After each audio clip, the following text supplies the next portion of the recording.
Alrighty. Let's get her going.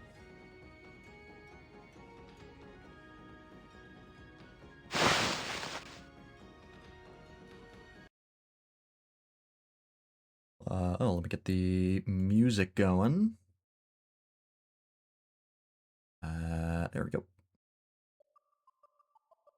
Perfect.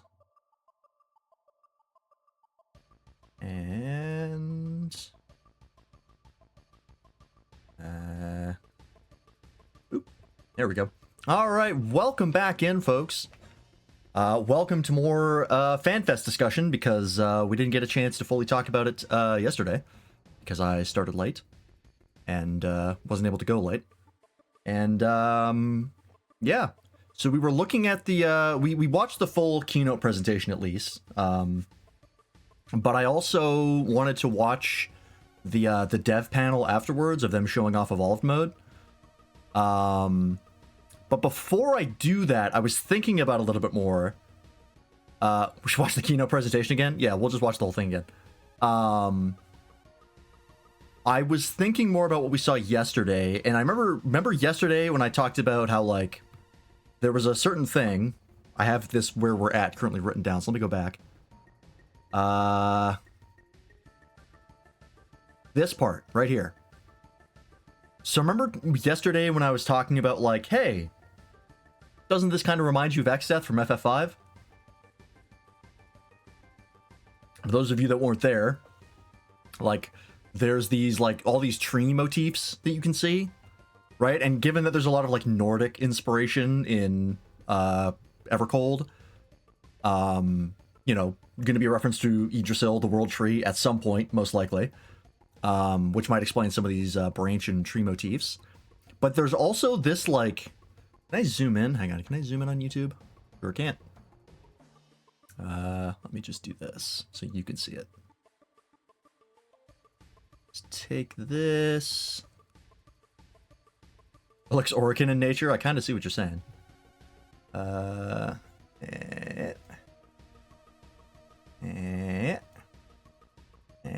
And then whoop.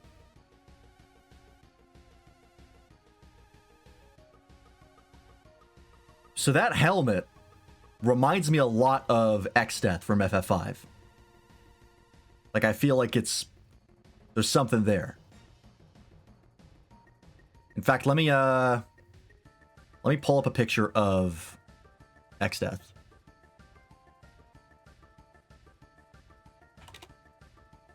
If I can spell that correctly. What's the best picture here?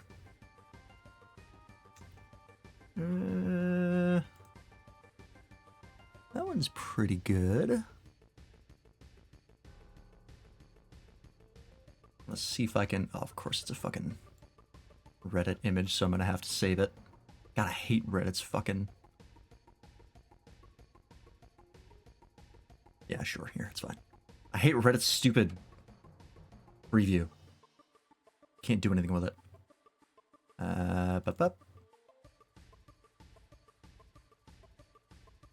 And I think this might be...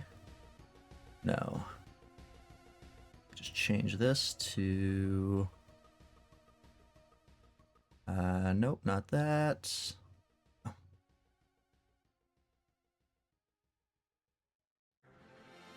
There we go. Like, specifically up here. Like, that's what his helmet looks like. It doesn't have the thing on his head, but if you look in the back here... Whoops, not that. I don't need that open. Oh, I'm gonna need another window capture if I want to make this work. Hang on. That helmet looks like a Warframe. It kind of does. You're not wrong. Window capture.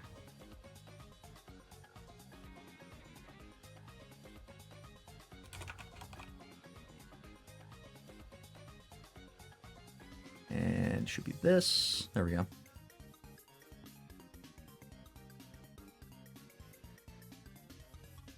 I was just using my display capture for the most part.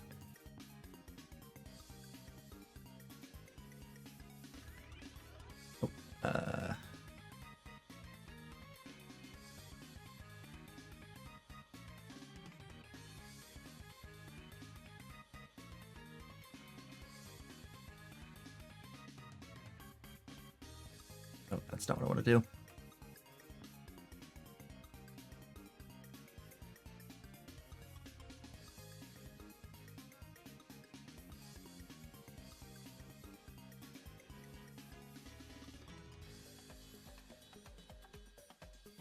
Like, it looks pretty similar to me. It's kind of a weird angle, but it's even got, like, the bit of the curve of the visor that XDeath has. It's a little more pointed in the one from Evercold. And it doesn't have that thing on the top. But, like, even the stuff around, like, the... Oh, no, you can't see my... Hang on. Browser capture. Properties. Capture cursor. It's not working. Oh, there it is. You see even, like, this thing, like, here? Hey, RSI. Who we mad at today? Nobody. We're theorizing about the next expansion. But, like, check out the, like, shape of this, like, little spike here. This little, like, almost like a horn. But it's on near the chest. Like, it does even kind of look like the sort of shape of the horns on XDeath's armor, doesn't it? Like, I think it looks kind of similar.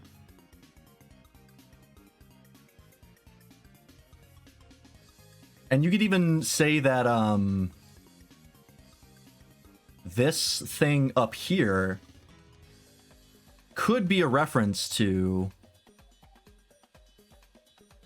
oh, does this show my cursor? Capture cursor. This thing up here. You can see how they're kind of similar?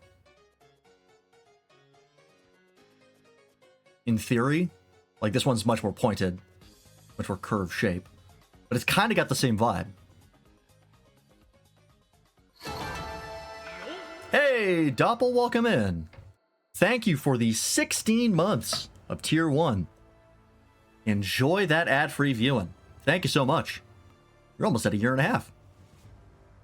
FF14's your 16th. Indeed it is. Yeah, we're just talking more about my theory. But I was just explaining kind of what I talked about yesterday. About this thing up here really looks like XDeath to me. Like, quite a bit. In fact, let me, can I... Whoops, nope. I meant the video go forward. Can I zoom in a little bit more?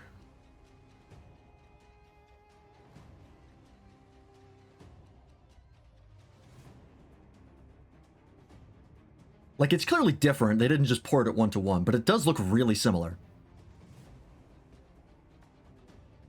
Trying to type, a Twitch decided that I needed to do a security key to an old email. Oh. I do have chat protections on to try and deal with bots, which generally does work, but does mean that it will throw stuff like that at you on occasion, which is unfortunate. Oh yeah, let me see if I can find... hang on. I wanted to find, like, a good one directly. Oh, I guess maybe if I put XDeath FF14, I bet that's what that'll give me what I want. That's incredibly low res.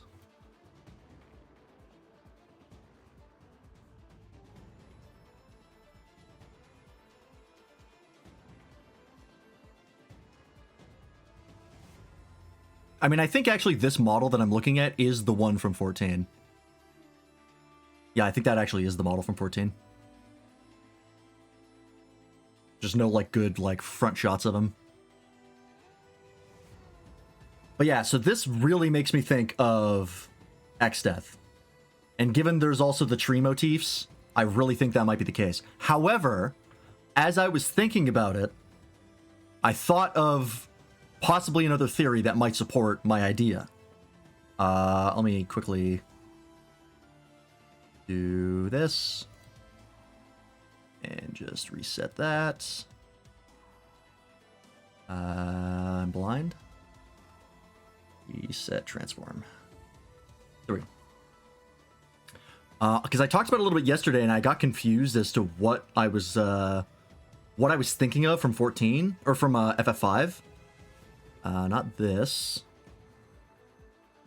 Hang on. Where is it? this place. I think they had another shot of it somewhere. Yeah, here. Is it beforehand? Maybe after? This place. Media for another pick of X death? Okay, hang on.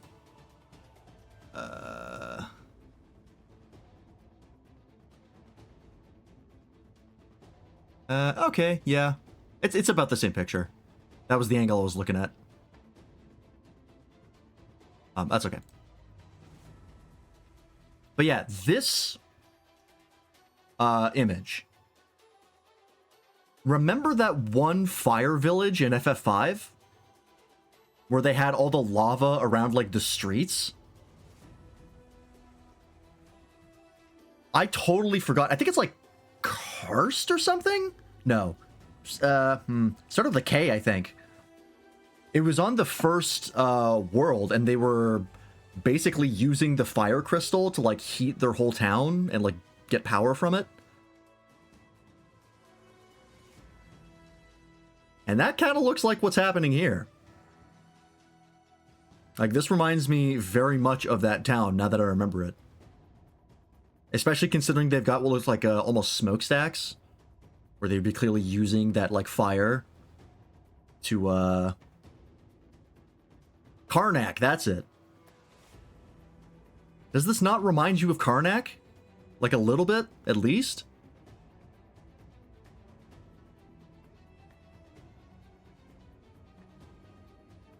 I think I might be onto something, frankly. Not Karlak, different game. Yeah, I think I might have something here. I think this genuinely might be an FF5. I think it's a combination of FF5 and FF3. Because I believe FF3 was the Floating Islands one, right? And Floating Islands are clearly a big part of this expansion. Location has a decidedly mechanical feel to it. Is it a town? Is it a dungeon? But, like, even this, right? Like, there's this giant red thing here. And if we're assuming... And if I go back... If we're assuming this giant crystal is, like, a water crystal... Then... It stands to reason... Hang on, there was another shot of it. Yeah, here we go.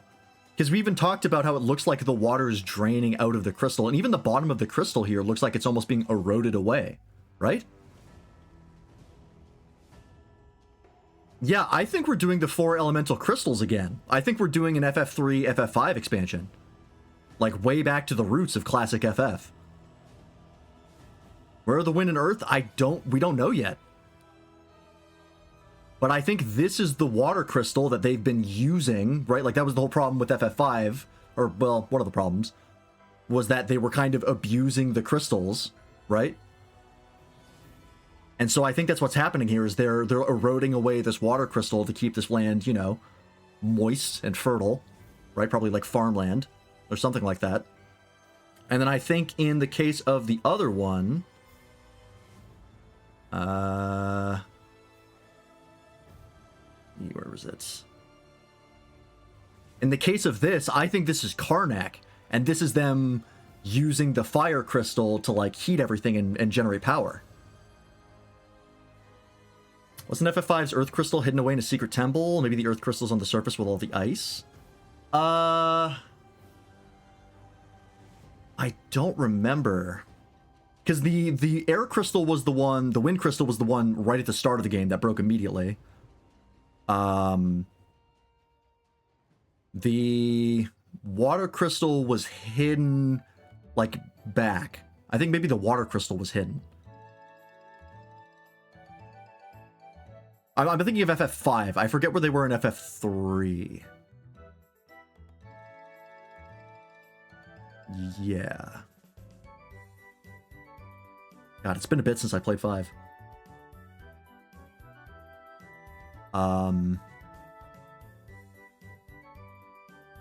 Yeah, but anyways.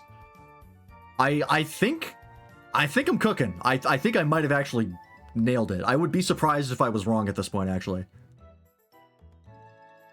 Because this really, really makes me think of FF3 and FF5.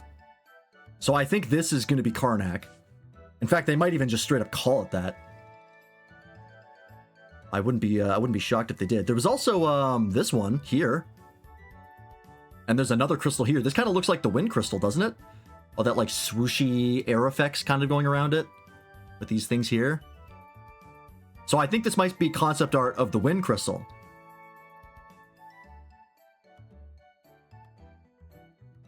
FF5 was water crystal in Waltz. Yeah, okay. Oh, you know what I was thinking of? I was thinking of FF4. That's what I was thinking of.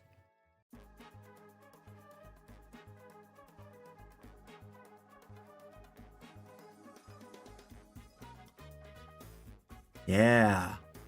I think I might have got it. I think those are all the 4 elemental crystals.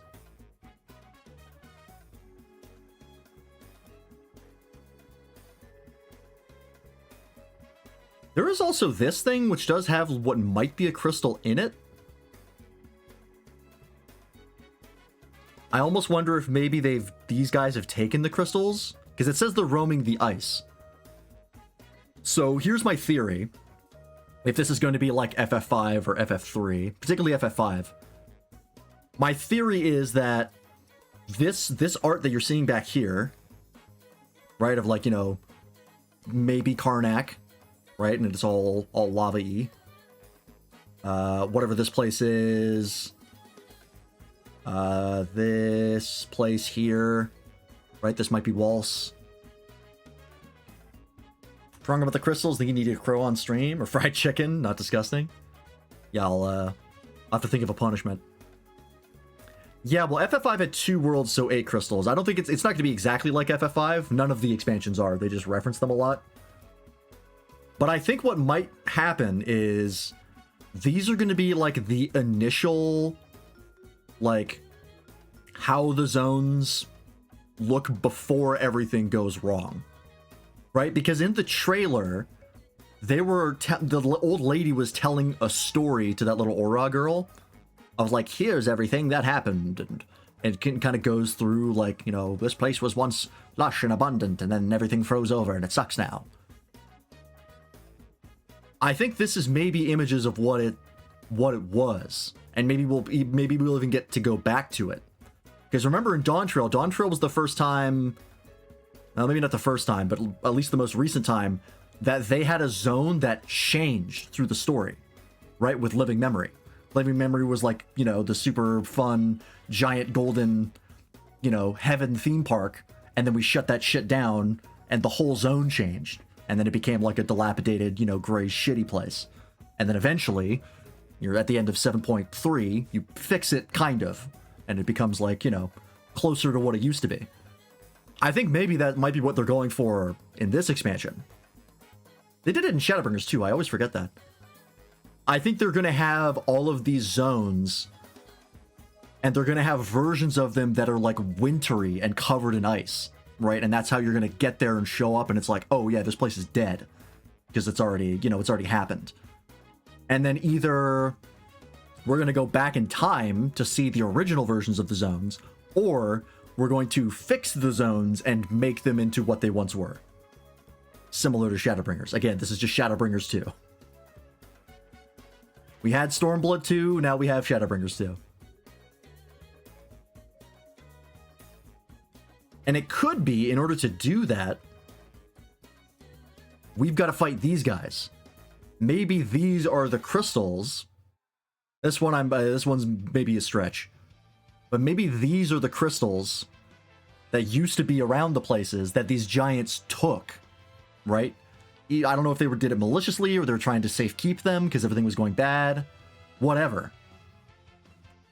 Maybe that's what we have to do because there's supposed to be a bunch of them. And they seem to all have these things in their chests. I think if I go back to the teaser trailer.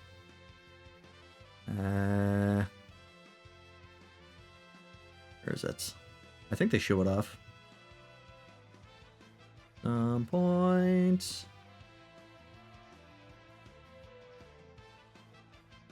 There we go. It's around here.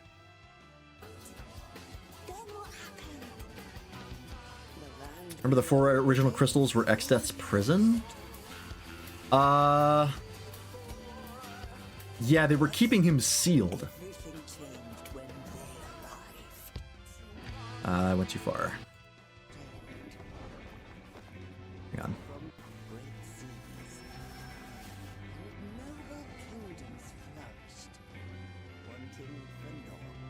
Hang on, let me pause the music for a sec. Let me hear exactly what she says now that I know a little bit more. Go forward a bit. One more time. It's my favorite story. Yeah, she's telling a story. This is already when things have gone wrong. But if you insist. Yes! Alright, I'm ready. Hang on a minute. You know it better than me by now. But if you Oh, I just noticed that she's lighting that with magic. I think someone said that this could be actually a shard of Matoya, and that's how we get Matoya back in the story. Which that would be pretty sick, actually. I would love to get Matoya back. insist. Yes! Doesn't really sound like her, but...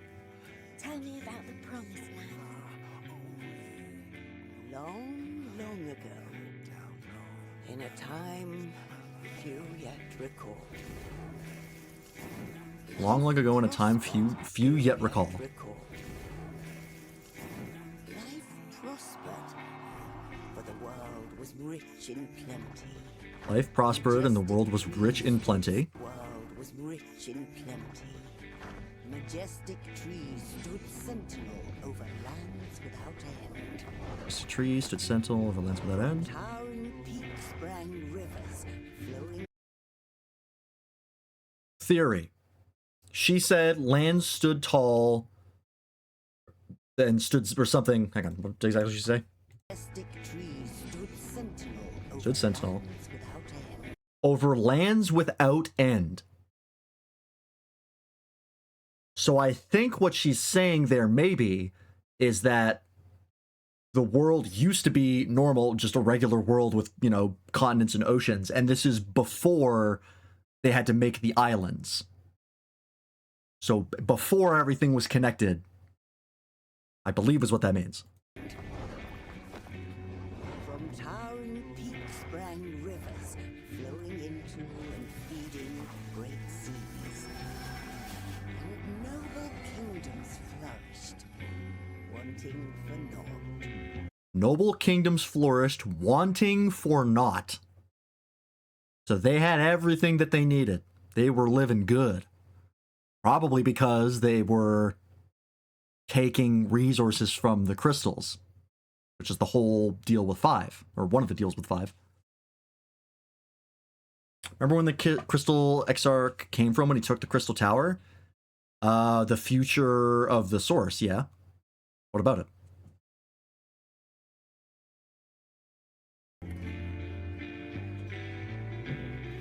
Oh yeah, you can see actually, this trailer actually shows it. Look, see how this is clearly like the water crystal that you can see in the other zones, and there's water pouring from it? I think we were right. I think that's exactly what you can see in that image.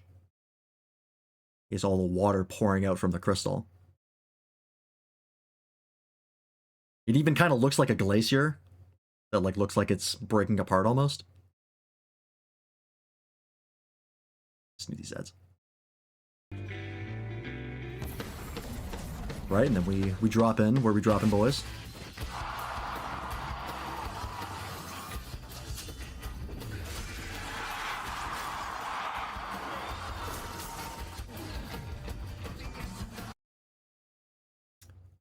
Stories of the Warrior of Light were that he had to go on and try to find you to save the world. There's records of your achievements that are stories in the future. This is just another one.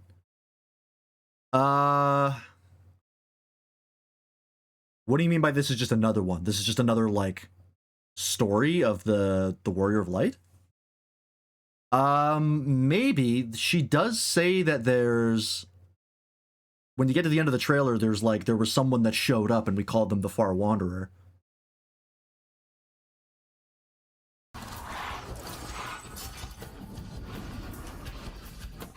Okay, so this is already when things are islands. So this is when we show up. So we show up after everything's gone wrong, because we're already having the floating islands.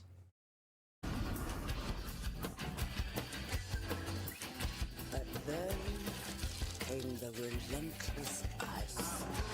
Relentless ice. The world grew cold. World grew cold. Still Cold and still. succumbed to bitter sorrow. And as we struggle, Right, and then when she says, and then everything went bad, and everything sucks, that's when they show the giants. With the giant things in their chests that might be crystals. This is just a story of heroism by the Warrior of Light, just word of mouth instead of the books the Crystal Exarch had. I don't know about that. That would be kind of hard to make an expansion, that it was all just a story.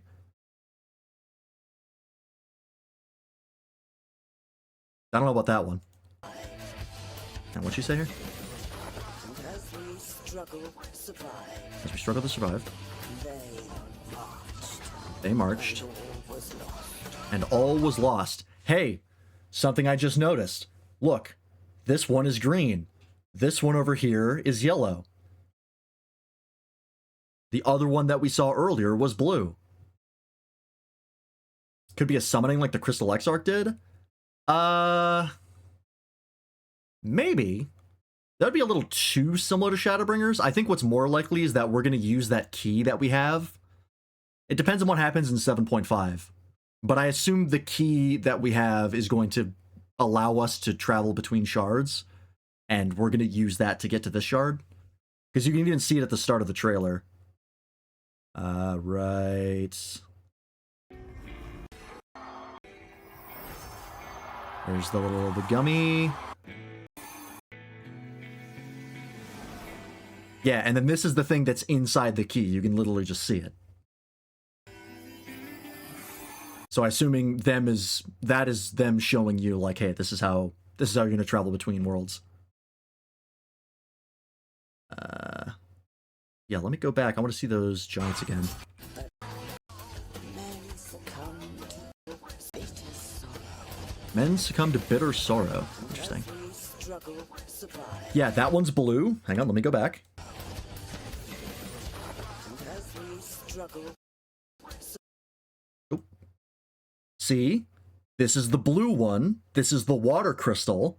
survive, they marched, and all was lost. There's the wind crystal, the green one. This one over here, that's the earth crystal, and I'm covering it up with my face. There's the orange one. That's the fire crystal.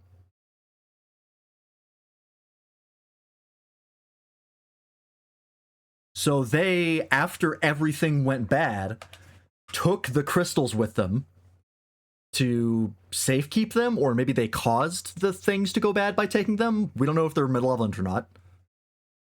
Yeah, you can just barely see it around my face up here. But yeah, you can see it in the background. This is the fire one.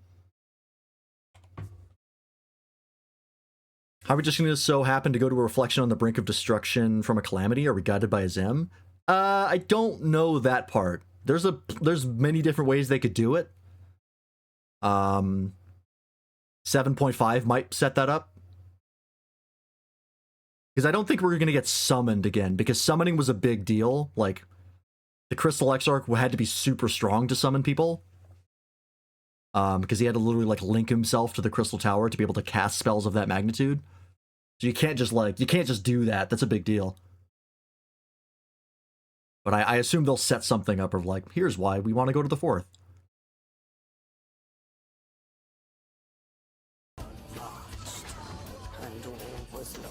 They marched and all was lost. So it sounds like maybe that they're the bad guys, or they're the antagonists. They maybe took the crystals and sealed them and doomed the world. Maybe. Or they think that and they were actually trying to protect them. We don't know. We had no choice but to flee to the sky. We had no choice but to flee to the sky, so that's when they started making the Sky Islands. Has to be Stola breakthrough? Yeah, I figure. she's been studying that fucking key for the entirety of the patch content. So it's gotta be her that figures something out. Yeah, she's been studying the key, I think, since 7.2. Maybe even 0.1. Might have actually started studying it at the end of the main, at the end of 7.0. It's literally every patch ends with her being like, all right, I'll be studying the key if anyone needs me, and then just fucking off until the next patch. I don't know, is this supposed to be the world tree? Doesn't the bottom of it kind of look like a tree? And even this almost looks like a coniferous tree, kinda. So that's maybe it? Like even this kind of looks tree-like. Just kind of looks like one big tree and then two other big trees. I don't know about that. That might be Yggdrasil. It does also look like all of the ice is coming out from it. Assuming that this shot and the next shot are connected, if we go in, you can see all the ice is radiating away from the tree. Be funny as the IFA tree. They already referenced the IFA tree, unfortunately, so I don't think that's going to make a big splash in the MSQ, but I could be wrong. So it seems like maybe this is the problem. This is where the ice is coming from.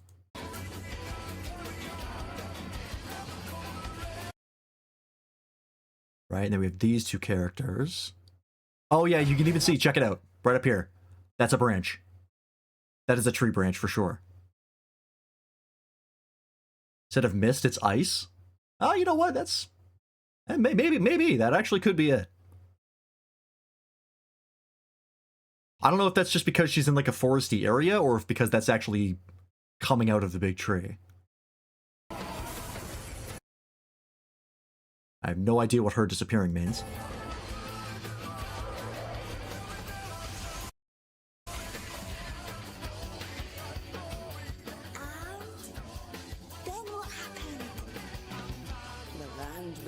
Became a frozen waste. But everything changed when they arrived. Everything changed when they arrived. The Traveler. The Traveler. The one from the sky. The one from the sky. Aye, though in those days, we knew them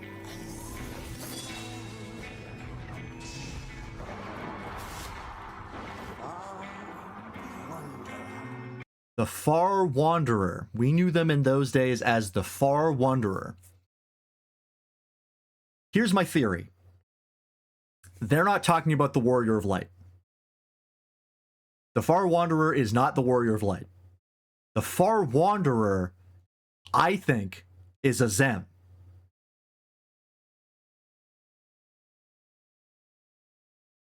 Right? And she's telling this story as, hey, here's how everything went bad, right? Because as she's telling the story to the girl, it's clearly like, you know, very cold. She's in a big blanket, you know, everyone's all bundled up.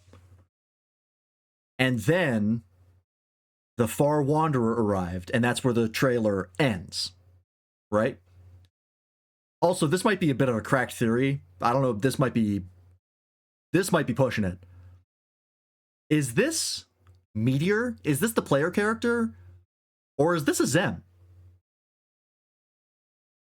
Because assuming the shard, like you're a shard of a Zem, there's at least a reasonable chance that you look like a Zem, even though Ardbird is just a Hur and he's also a shard. So it doesn't necessarily need to be one-to-one.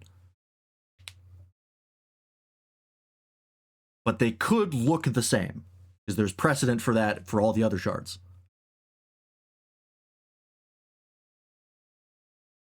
That's probably overcooking it. I think that might be burnt. But there is potential. Oh, it could be the Fourth's version of the Warrior of Light. Just like Ardbert, but of the Fourth. That's actually not a terrible idea. The thing with that is I feel like, well, actually, maybe the Al-Ra character, the like girl that you see, maybe that's the Warrior of Light of the Fourth. And that's why she like vanishes into ice is because something happened to her, right? Similar to what happened to Ardbert. Could be. But yeah, I'm pretty sure who she's talking about as far as the Far Wanderer is Azem. And I think what happened is, this is only the teaser trailer, this isn't the full trailer for Evercold. We're going to get more chunks of this as FanFests happen. I believe the last FanFest should have the full trailer. I think that's how that works usually. But I think she's talking about, the story is basically everything was great. We had the crystals, then something went wrong.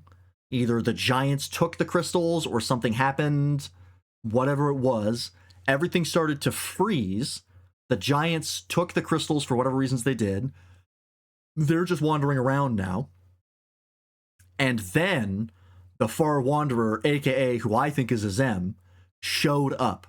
And then I think what the other trailers might, what the other trailers might allude to or even show is that Azem did something to stop this place from fully dying. Right? Kind of similar to how Hydaelyn or Minfilia went to the first and stopped the flood of light so that there could be like a habitable zone. I think Azem showed up here, did something, and dipped.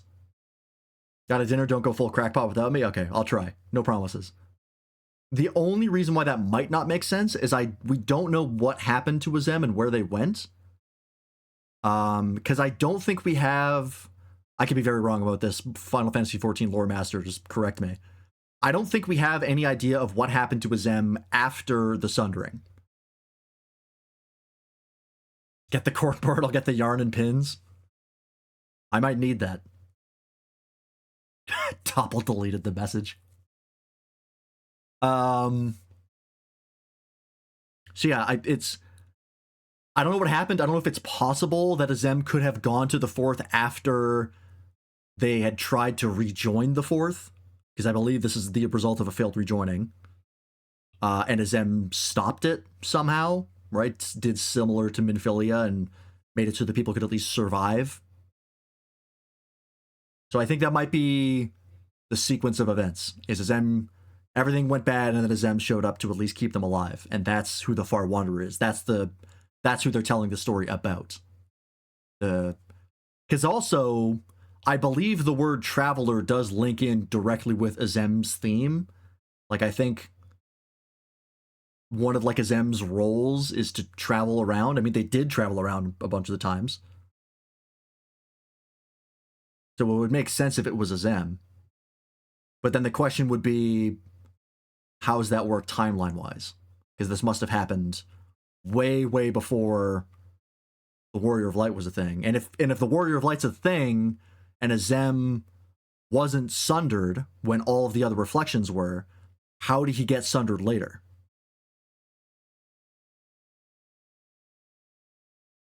Oh, perfect, Doppel. Herein I commit the chronicle of the traveler, shepherd of the stars in the dark. Though the world may be sundered and our souls set adrift, where you walk, my dearest friend, fate shall surely follow.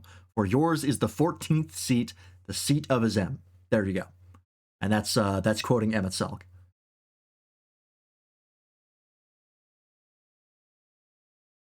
And it says that though the world be sundered and our soul set adrift. So he made that quote after the sundering had already happened. I wonder if maybe Azem was one of the original Ascians. And then Azem disagreed with what they were doing and went their own way.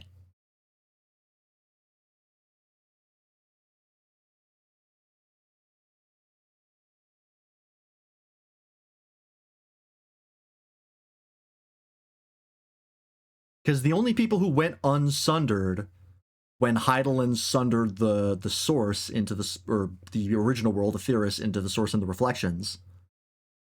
Yeah, the Council of 14 were the unsundered, right? They were the only ones to avoid getting sundered. All the other Ascians, I believe, were sundered souls that were given the like memories and roles of Ascians. Because I believe that's what happened to Fandaniel. Is Fandaniel was a sundered soul that was then given the role and the memories of the original Fandaniel. But the core, the original Ascians were all unsundered. Amitselk was unsundered. Oh my god, I've forgotten his name. Elidibus was unsundered. I believe, what's his nuts from the Realm Reborn? La Habrea. I believe he was also unsundered. Might be wrong on that. Yeah, I think what might have happened is Azem was one of the unsundered, being the seat of Azem. Although the only wrench that gets thrown into that is that he left the seat of Azem, and Vana, who became Hydaelyn, took on the seat of Azem at the time, and she was the seat of Azem when the Sundering happened, and after she became Hydaelyn. So, I mean, the original Azem could have just survived the Sundering the same way Elidibus, Amitselk, and La Habrea did. However, they survived the Sundering. I don't know how that worked, but it's possible.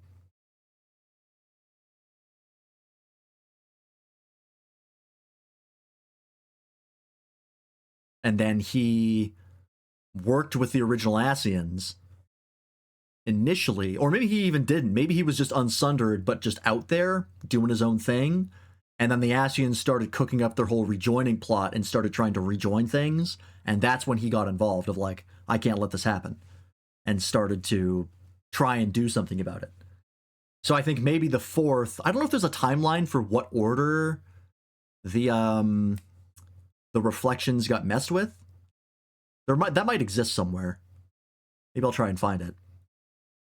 But maybe if the fourth was one of the early ones, actually, you know what? Can I look this up? Let me see if I can look this up real fast.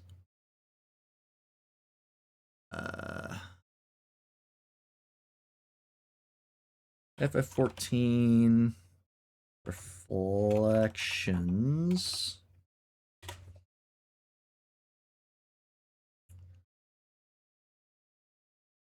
Let's do this.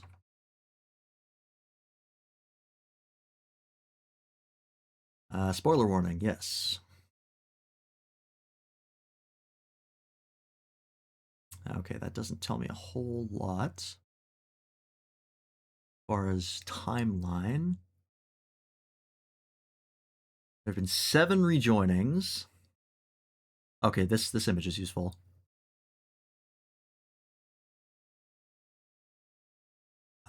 Okay, so the first calamity, the first Umbral calamity, was supposed to be the 13th, which was the Void. Because I don't think the first... Oh, no, never mind. So at some point, the Void got fucked up. Not important right now. But the first was the 5th, which is Wind. Then the second was the 12th, Lightning. Third was the 2nd, which is Fire. Fourth was the 3rd, which was Earth. The 5th was the 6th, which is Ice. 7th is the 7th, which was Darkness. 8th was attempting to be the 1st, but they failed because of Minfilia and Hydaelyn. And then the 9th, I don't think we've ever happened.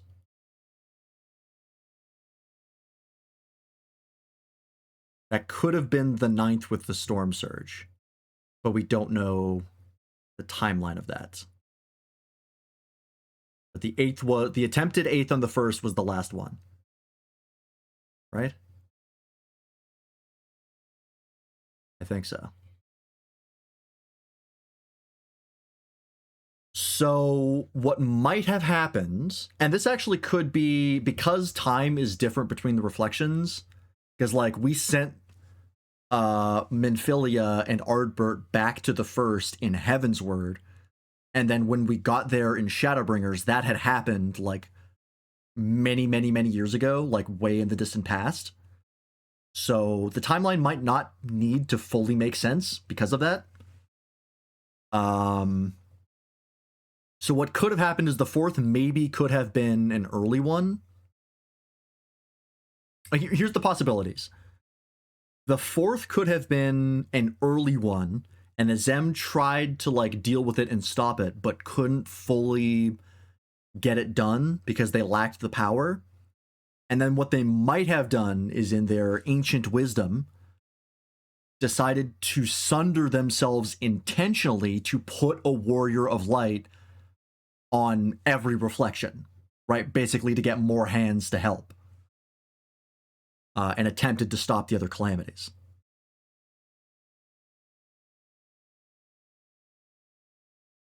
The other possibility is that Azem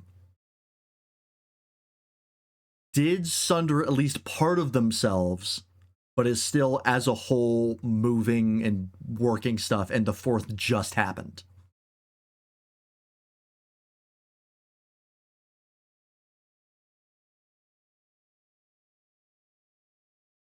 It depends. I think probably what happened is that it happened way in the distant past, and they've been living on the fourth like this for quite a while.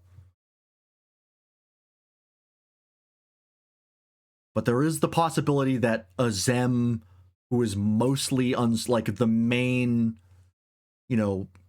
amount of Azem, is still running around. Like, it could have been that they only sundered themselves fairly recently after a bunch of rejoinings had already happened.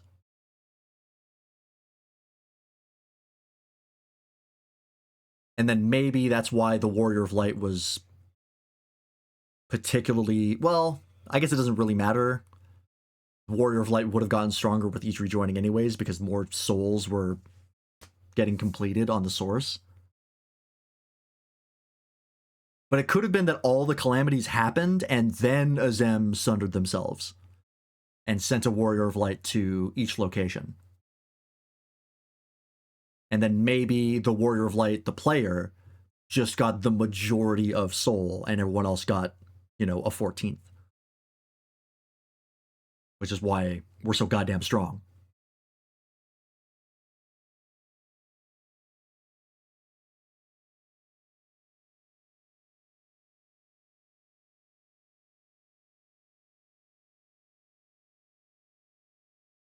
There's another possibility, and it's that Azem did sunder themselves, but not all the way. And instead only put a Warrior of Light on the source in the first. I don't think that makes any sense, so I am not confident on that one. I don't think that would make a ton of sense.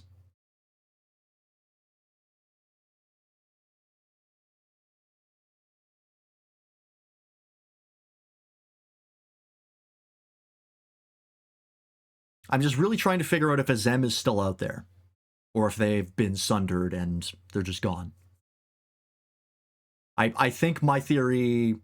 I think the theory that I'm going with is that they were sundered a while ago.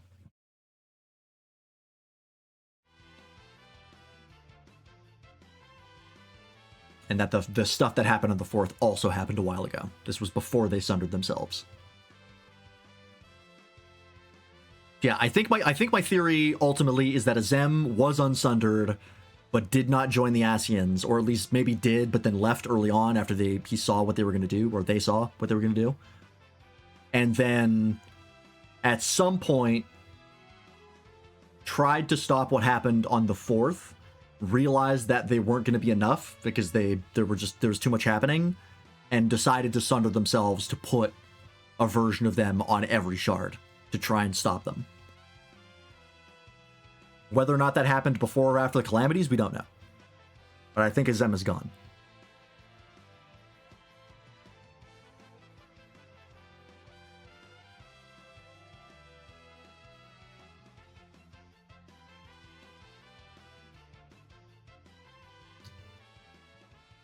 Oh, there's a page for History of Umbral Calamities.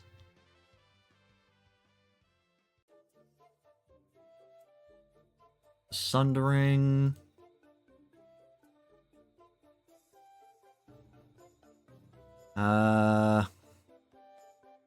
Decided that half the remaining beasts must be sacrificed to create a being so powerful, which was Zodiac, alright. Vanan, 13 followers, stole... Oh, that's right, Vanan had her own council of 14. Forgot about that. Summoned Heidelin. Sealing Zodiac.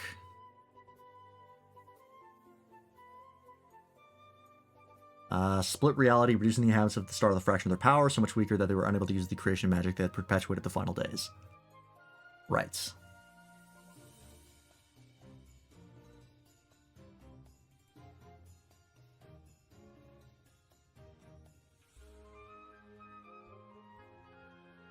And then there's the first Umbral Calamity, which was the rejoining of the fifth.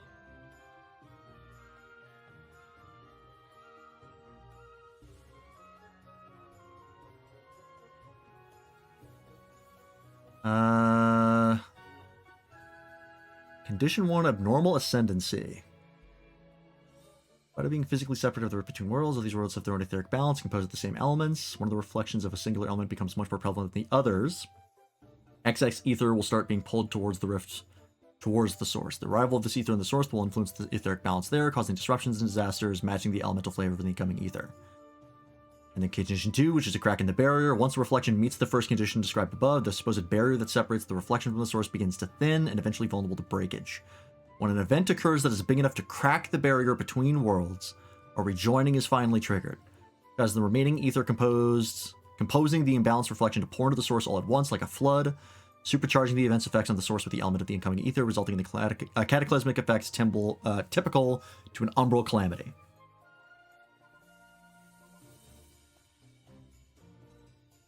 I wonder if...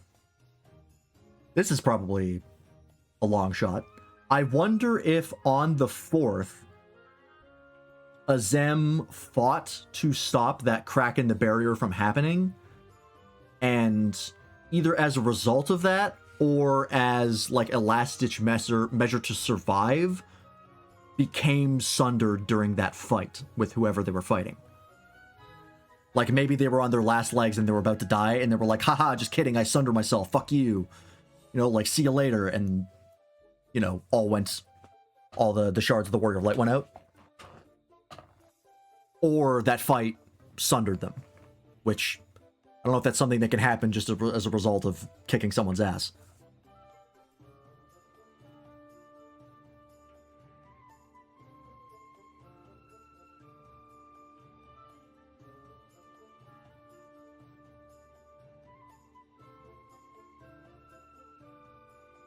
Yeah, and it says here that the 13th meets all conditions for condition 1. But they didn't get condition 2. They didn't have the big event to actually rejoin it. So it just got stuck being consumed by darkness, which I assume is what happened to the 4th. And probably the 9th? Well, no, the 9th did get rejoined, didn't it? Hang on.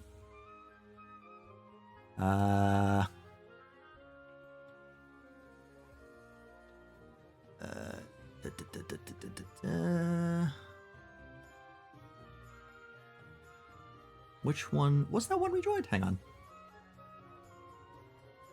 No, okay. So the 9th was not rejoined.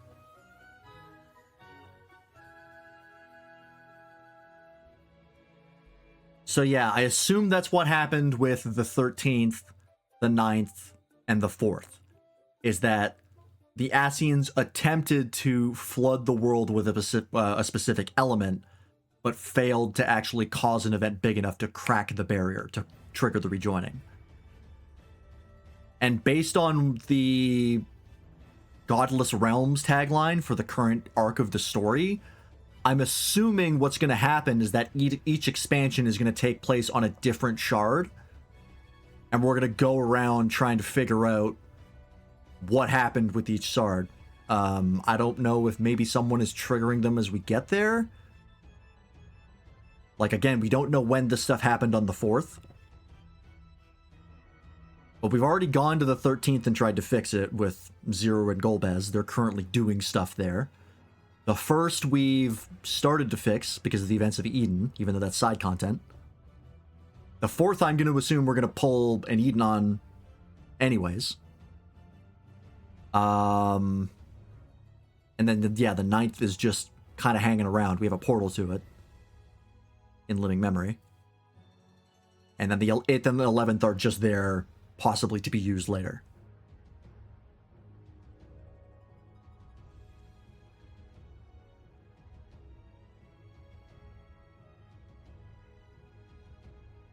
Okay. Anyways, we started this because I had the theory that this is going to be FF5 themed, and I got distracted. But I don't think there's anything else here to talk about.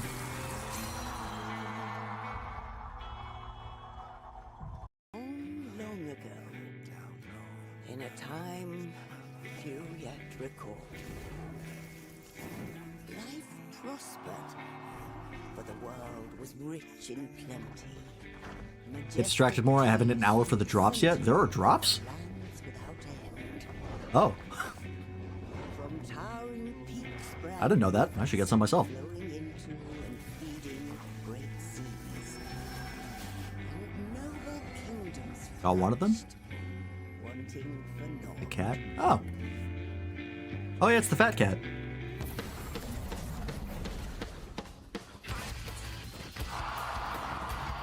I'll see if I can get that.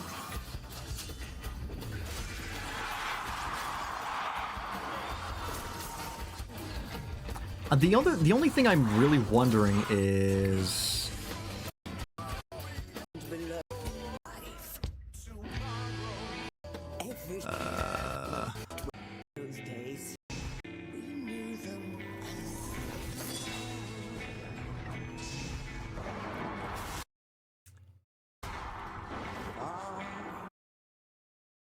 when does this take place? Because based on the frost that's on the hat, and you can kind of see it a little bit on whatever the hell we're riding on, you can see it kind of like this is all frosty and icy. I'm assuming this might just be on the surface, maybe? Maybe it's not like a flashback to the past. But it's just a just a different part of the expansion after we've like gotten there and started to do stuff. wonder.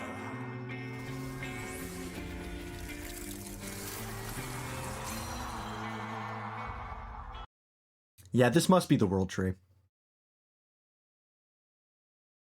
Because it looks a lot like a coniferous tree. Hey, Morganite. What are you, some kind of FF14 fanboy? No, I hate 14. I fell off during Dawn Trail. That's not true. I fucking love 14. We're currently formulating a theory about the newest expansion, and I think I have a pretty good idea about what games this is based on and what's happened.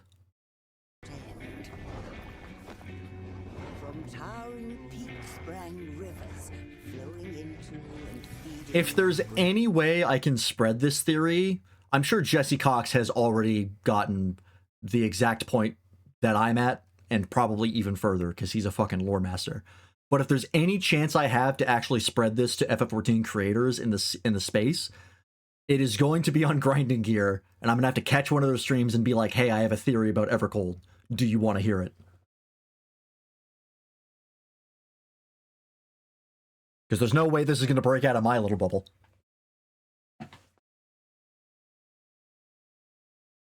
But I'm pretty confident.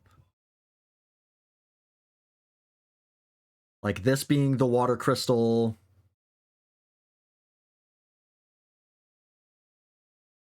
You can see here, that's like clearly being eroded and is pouring out water. Is there another crystal that maybe we can see? There is this. Maybe this is where the wind crystal is? Like hidden in here somewhere?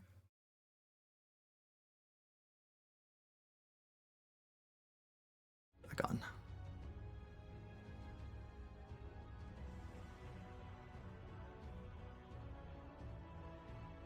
I can't see anything there. Or there. I wonder if this is where the Earth Crystal is, because the Earth Crystal, Earth is generally yellow in Final Fantasy, and there is this giant, like, orange-yellow thing here.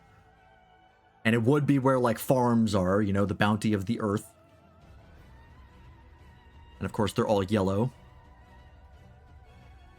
I just don't know if this is the crystal, or it's maybe just, like, a part of it, or how that works. Or even what the hell that thing is.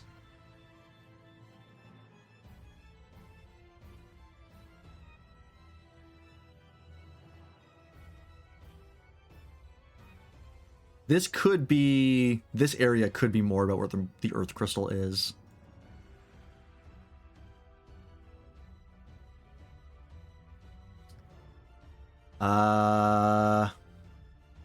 This makes me think that this could be where the Water Crystal is. This is a very water, aquatic themed area.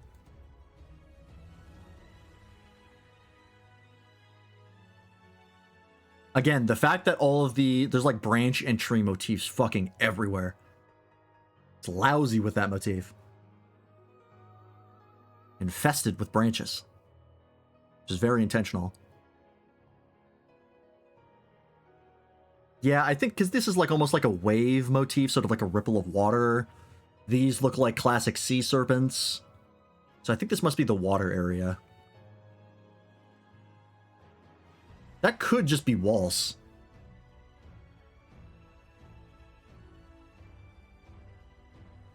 Gotta remind myself, which is, its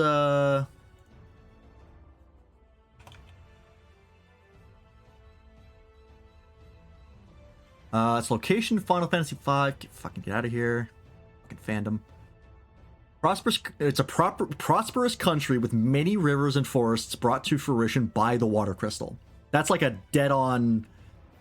That's a ringer for what she's talking about at the start of the trailer. Right, if we go back.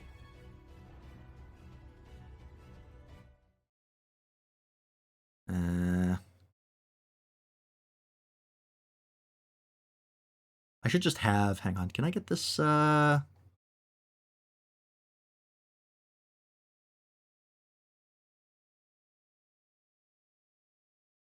this over here.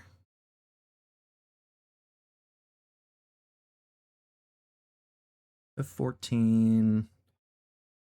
Cold. Trailer.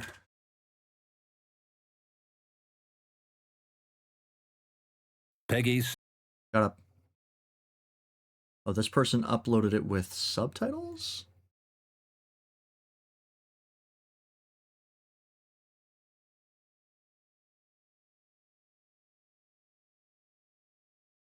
Oh, this might be better. Yeah. Yes! Alright, I'm ready. Oh, but they're weird and, like, faded? Oh, I hate that. That bothers me.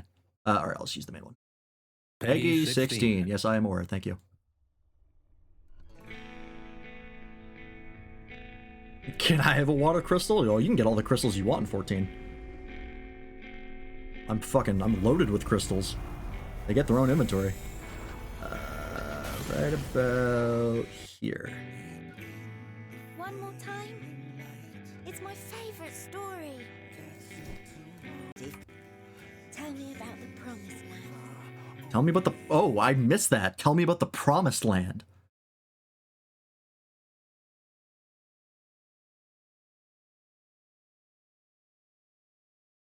Interesting. So it sounds like maybe they could have some sort of like desire to go back to the surface, which would make sense considering they're stuck in a bunch of islands.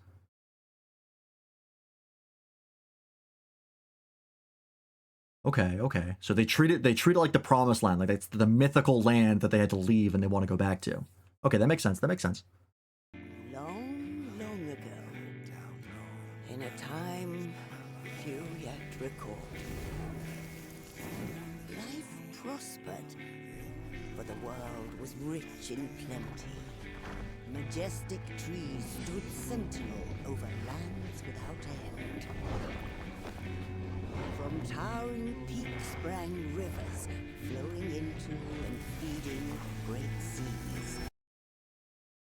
I'm gonna listen to that again. Flowing into, from towering peaks sprang rivers. From towering peaks sprang rivers. Towering peaks sprang rivers, flowing into and feeding great seas. Flowing into and feeding great seas. And then you look at Waltz. Boop. A prosperous country with many rivers and forests brought to fruition by the water crystal. That sounds like it's 1-to-1 to me. It's as close to 1-to-1 as we're going to get in 14. Castle Waltz is situated next to town, and Waltz Tower, where the crystal is situated, is located to its northwest. So if I go in here,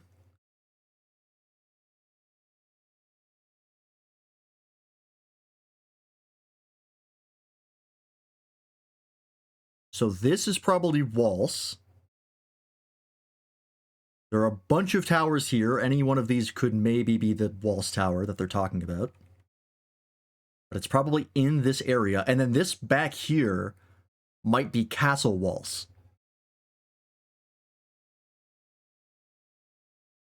Which could be this area. This might be the interior of that area. This is Castle Waltz. That might be going too deep into it. That might be too specific a swing. But I think there's definitely potential there.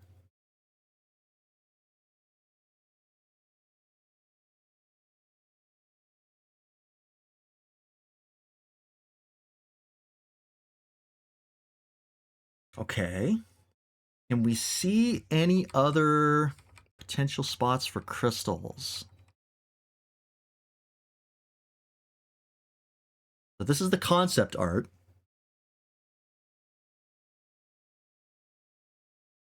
This could be the remainders of Waltz afterwards, or this could just be concept art in general. So it just might not be the same, might not look the same anymore. This looks like wherever this is where the wind crystal was. Where was the wind crystal in FF5? That was Tycoon, wasn't it? Setting. Fourth crystals hidden away in. I'll look at that in a sec. Tycoon Castle, Wind Shrine, Wind Crystal. Kept by the Kingdom of Tycoon and kept in the Wind Shrines, the first crystal visited by the Warriors of Light. Along with the other crystals, it seals X-Death on Bartz's world in a cave where crystal's power gathers, which was the sealed cave.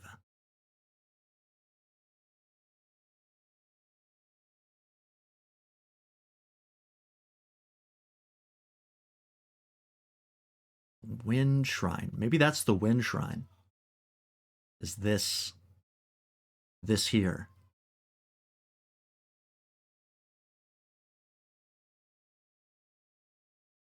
You're definitely taking notes from 16, which was they made 16 by having the crystals be gigantic, because I think in 16 they were like fucking huge, like as big as mountains. So it seems like they're doing a little bit more of that.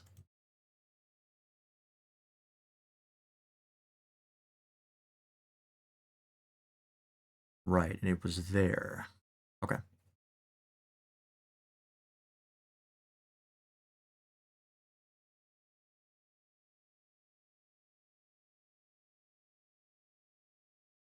And then The water crystal is in Waltz, which they're using to, like, benefit themselves. Which you can see, we talked about that.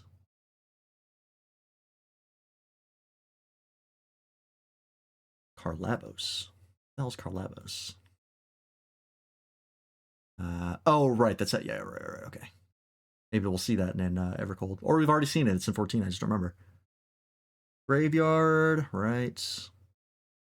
The ship graveyard was in 14 already. I think it's in Stormblood. It's like the first dungeon of Stormblood.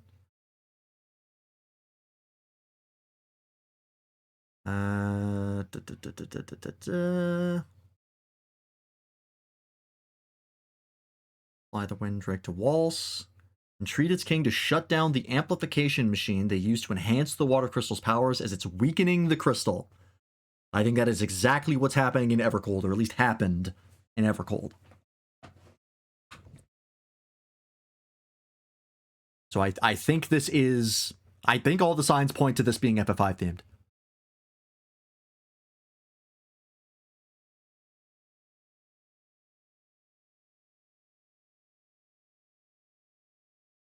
It's FF5 and FF3 together. There's Karnak. Right, and you can see a little bit of Karnak here. Yeah, there you go. There's that whole like lava moat, and there's fire everywhere. There's like that tower in the center that's got lava there. Right? And if you were to try and make, you know, like a modern version of that.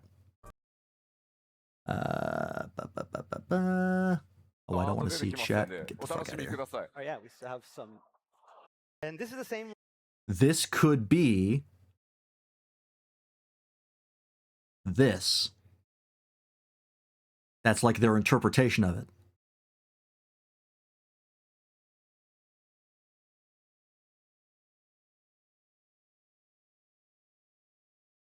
Okay, let me scrub through this a little bit more. Turn the music back on. Location, but from a different of an airship. Oh, was that the last one? Hang on, let me go back.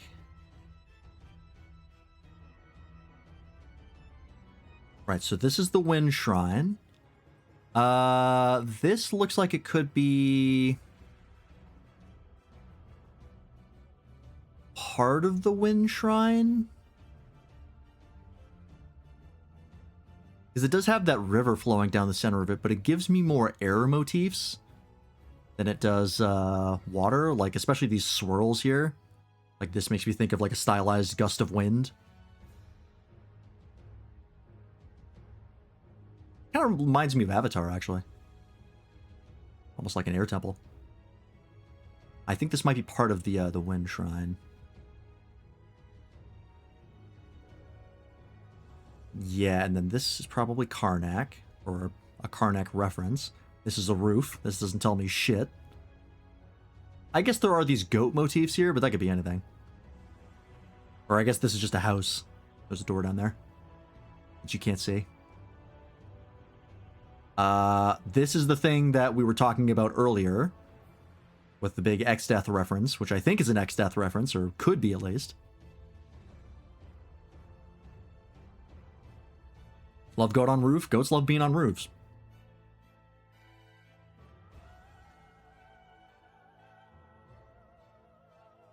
I do wonder if this is related to crystals at all.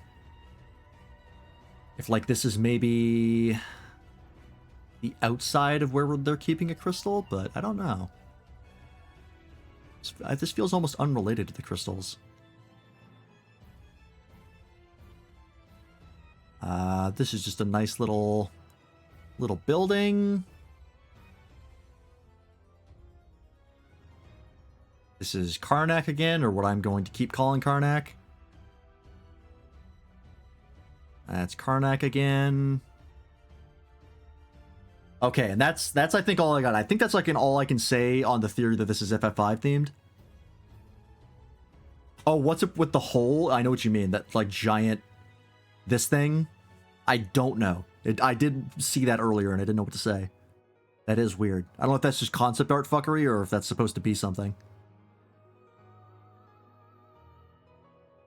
I have no idea.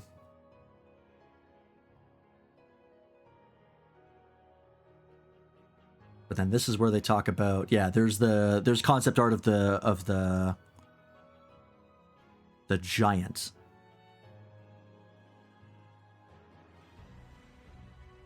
It's the tub drain for the river so they don't overfill the water or the river with the water crystal. Yeah, they gotta drain it sometimes so the water level doesn't get too high. I almost wonder if I think this might actually be this must be the water crystal because you can see the blue glow around it. And we saw the green in the other in the trailer. I almost wonder if maybe Azem created these giants to keep the crystals safe.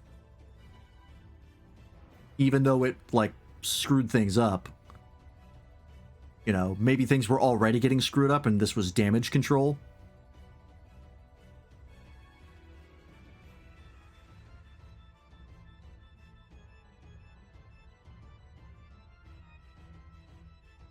Because these are already out when everything has gone bad, right? They're roaming the ice. It does also say they're arcane giants, which makes me think that they're magical constructs, which could be something that Azem could create. Right? Creating things is the whole deal with the ancients. We got some more art here. So yeah, this must be... I'm gonna go out on a limb and say this is walls. This is like the castle walls, where they've been using the water crystal to make their lives better. You can see the aetheryte down there. Given how much they've shown this off, this is probably one of the main cities, like the Razathan equivalent, or I don't know. This actually could be the hub.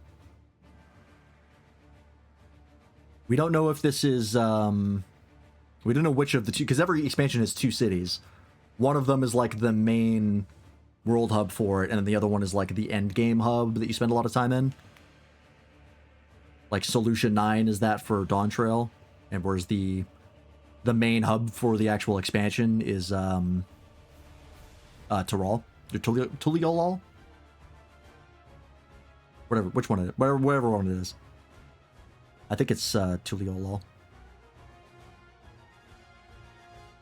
Okay. It almost looks like there might be a portal here. There's like a swirl that's kind of cropped up between spikes. I don't know if that's supposed to be a perhaps some sort of like portal or launching thing, or if that's just an effect. Yeah, this is more of Castle Walls. Given that they've shown off this much, this must be one of the cities. This is more... Then there's this. Kululia Jaja. Yeah, the Dawn Trail naming scheme is rough to manage. And I have no idea what this could be.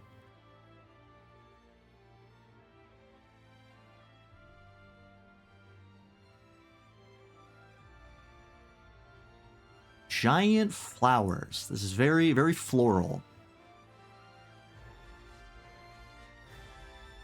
Was there a very floral and nature-inspired area in 5 or 3? There might have been, but I can't think of any. Earth crystal causing overgrowth? The only thing about that is that there's this in the middle, and I believe this is a hole. So I think this is a floating island. So this is after the crystals have already been grabbed by the giants. I think. Because they talk about, they make a joke of Warriors of Light wanting to jump in the hole. Because it does kind of look like a reflection, but I believe they say it's a hole.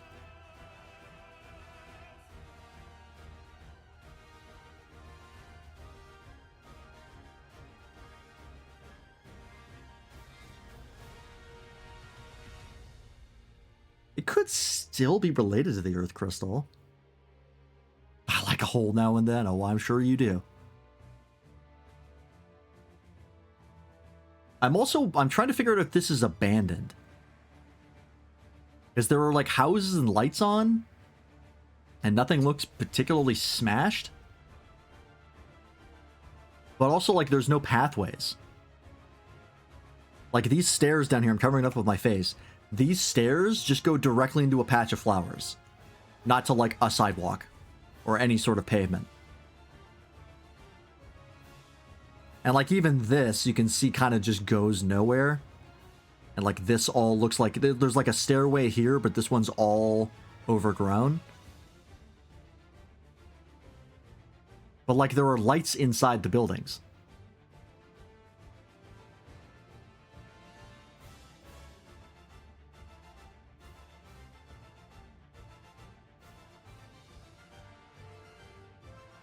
I also, back here...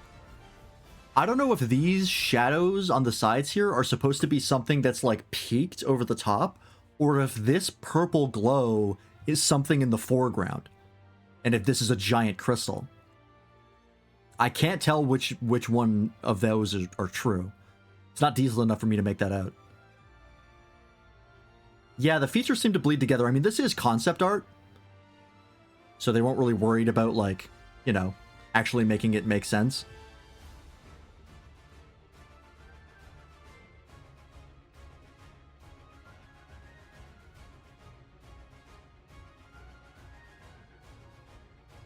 But yeah, I don't know what this place is. There's also this up here, where the wall just kind of cuts off.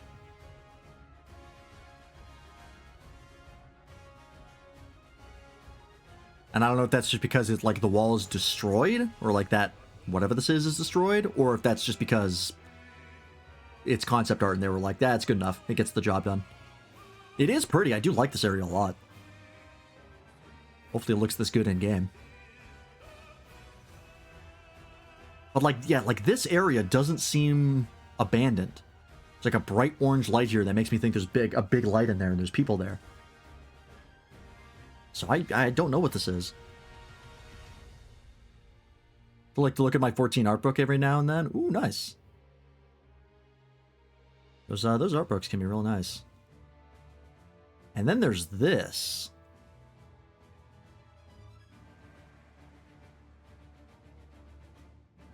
Where was the Earth Crystal in 5? Hang on.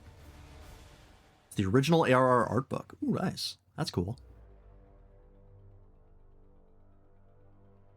What's the coral region of Monster Hunter World? Oh, Coral Highlands. With the place with the big flowers. I do kind of see that, yeah. I know what you're talking about. Earth Crystal. Crescent Island. Let me just look at the Earth Crystal directly. We have Coral Highlands at home. Oh, that's right. Ronka came from Final Fantasy V. I forgot about that. Which is referenced in Shadowbringers. That's an area in the first. So they might have already blown their load with Ronka. They might not do that again. The Ronka ruins rise again.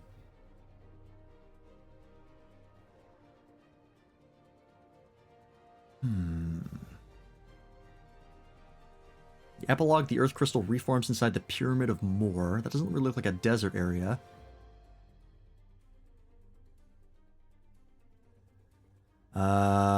Right, okay, so Ronka was like a flying mechanical city. Okay, so they're probably not... That's not probably what that is. This is something else. What about... Actually, you know what? I should look at FF3.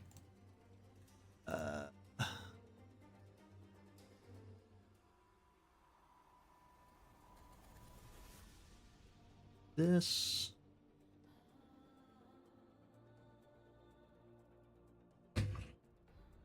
Final Fantasy 3. Oh, excuse me. Synopsis. Story. Where is the Earth Crystal?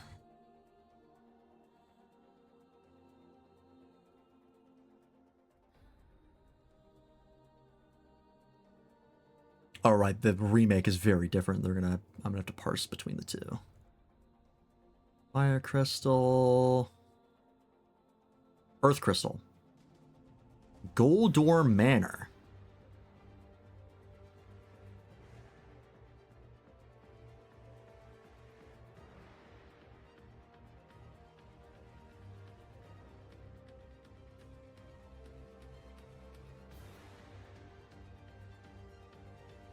So the Earth Crystal is in a manor in Final Fantasy III.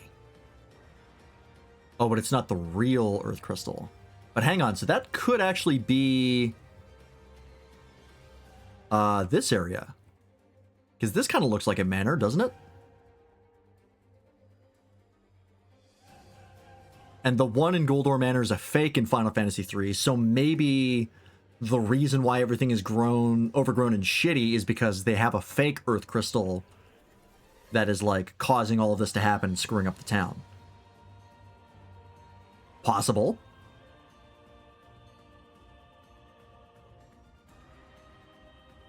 What does Goldor look like? A giant gold-encrusted manor to the south of Amur.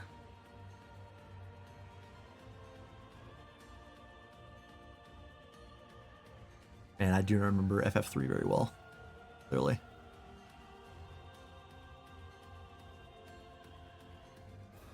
The remaster sprite, okay.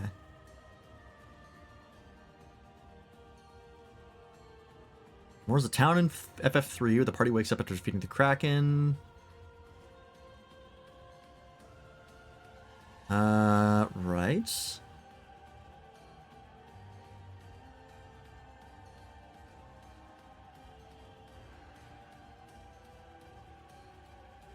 That's it on the world map from the remake. Okay. So maybe this is Amur?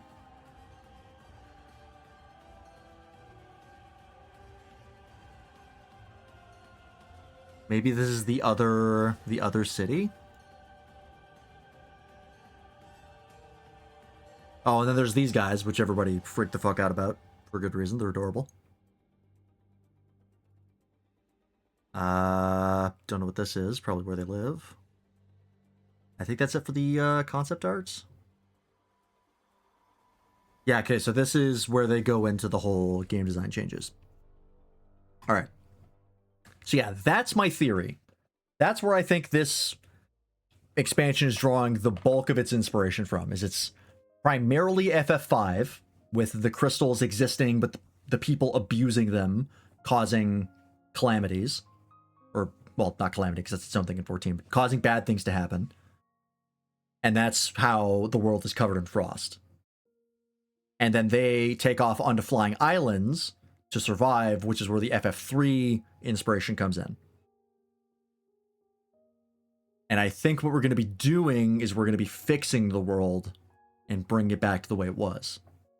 Which is why the screenshots we're seeing don't have any fucking ice in them, is because that's the final versions of them, the way they used to be.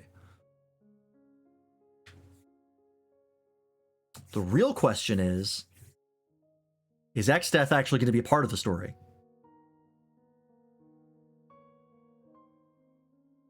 Because despite this really looking like Exdeath, or at least looking like it's referencing him, we already have Exdeath. He's in the Stormblood raids. Omega made a copy of him, which I guess means the original is still out there potentially somewhere. Evercold looks inside, not cold. Yeah, they make that joke multiple times. Where they're just like, where's the ice? Who knows? I do wonder what this giant serpent is.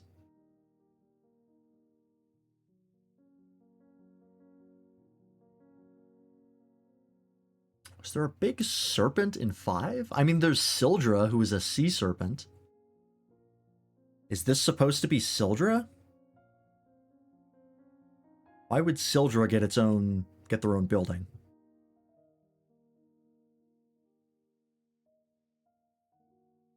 I mean, it might just be a beast called Sildra, just for, like, the name callback.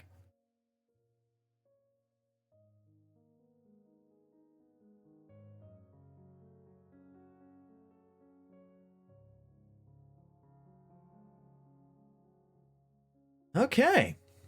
I think we're cooking, chat. I think I've got a pretty good idea of what's going on.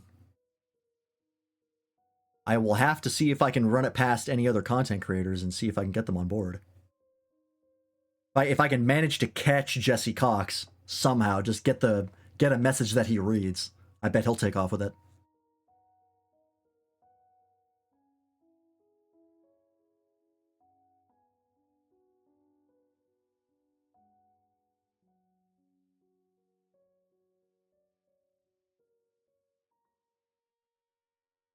Maybe I'll see if I can take a shot by posting on something on Discord. I'll get like a bunch of images together, putting together the theory, and see what other people say.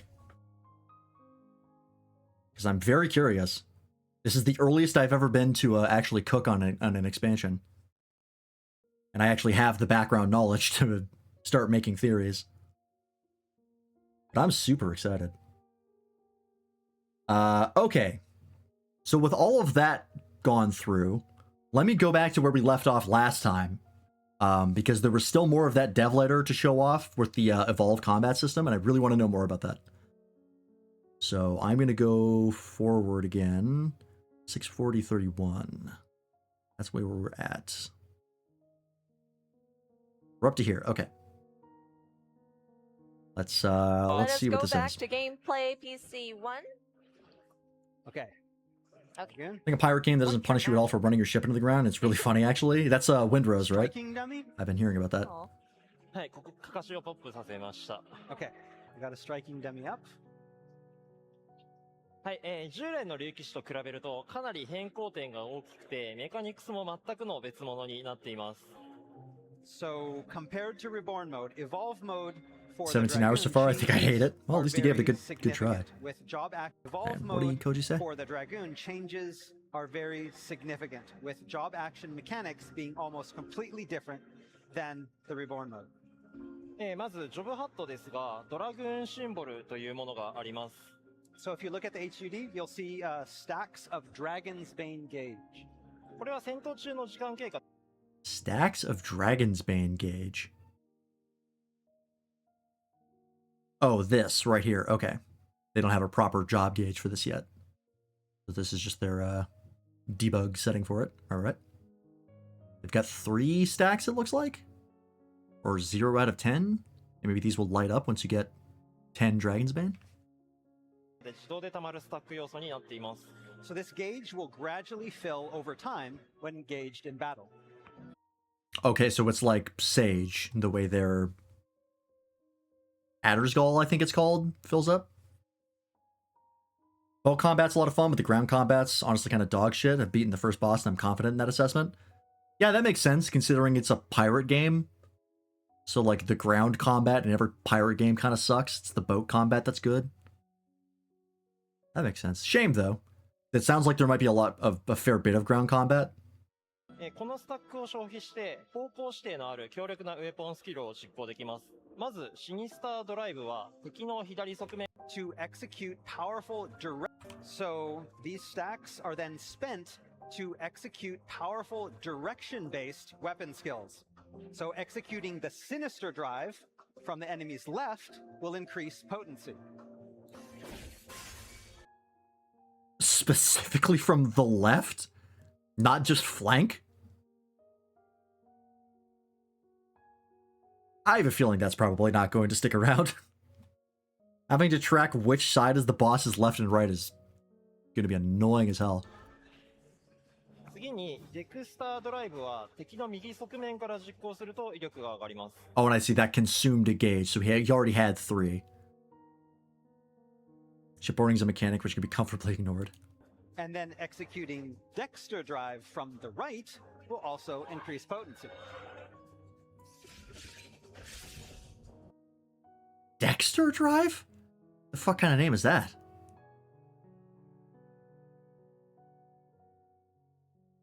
Tracking left and right's a second nature to me. I don't have trouble with it when I'm aligned with my own character. The problem is when I'm tracking another character's left and right. Like, because the boss is facing you, and then sometimes they do things on the left and right. Omega does that, and it's a meme by how badly it fucks people up. Because it will be like port and starboard, and it'll be like port attack, which is its left, which means that if you're facing the boss, it's on your right, but sometimes he will turn around so that his left is now on the other side, and he will do it mid-combat. And that always fucked me up. And now, as a Dragoon, you're gonna have to do it for every enemy. Which is crazy to me.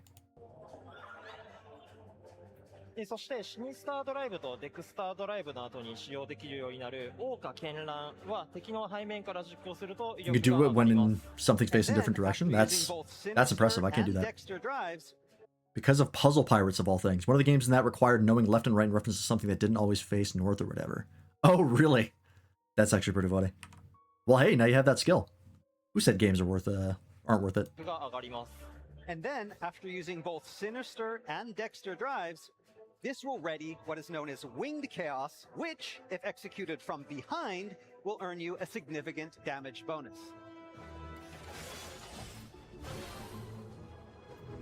これまでの方向指定アクションよりも条件が細かくなっているので難しくなっている部分もあるんですが、実行するタイミングをある程度自由に調整できることと、ベンジフルジャンプというアクションを使うと次に実行するウェポンスキル。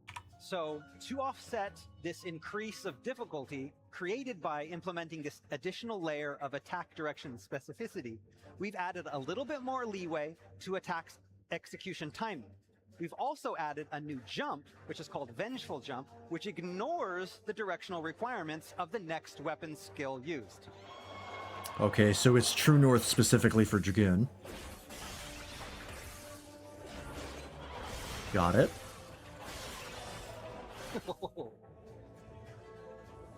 竜騎士だけの話してもらえ Specific to Dragoon. 新しい表現の追加なども検討しています。 And while this is not specific to Dragoon, to let players better know that they've successfully executed a directional attack correctly, we'll be adding more intuitive graphical feedback. Okay. もう一つ流血という要素が要素になっていて、最大3スタックになるとスター That's actually, now that they say that, that's actually kind of nuts that they've never added that in 14 until now. Like, visual indication that you've actually done your positionals correctly. I kind of just dawned on me that that hasn't been a thing. And it really should have been. The only reason you know positionals are a thing is if you read your tooltips. And then you just have to hope that you hit it correctly. I never thought of that. It's kind of wild they took it this long to add it, but at least they're adding it, so that's good. So another big change to Dragoon with the Evolve mode is the addition of Blood of the Dragon. Blood of the Dragon accumulates each time a Dragoon executes the aforementioned Vengeful Jump. And then when it reaches its max of 3, it readies an attack called Star Diver. Star Diver, which we know well. Executing Star Driver then grants Life of the Dragon, which in turn allows the execution of a powerful combo.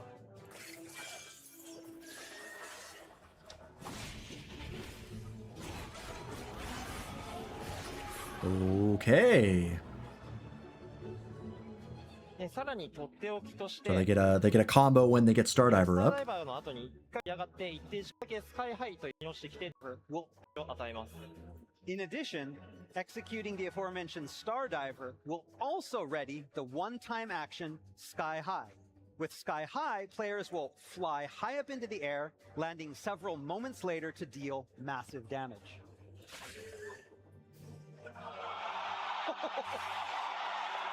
Okay, I believe that's their PvP ult. Massive damage. And you actually get to move around. I mean, that's kind of sick, actually. Oh, shit, and it's got a follow-up, too.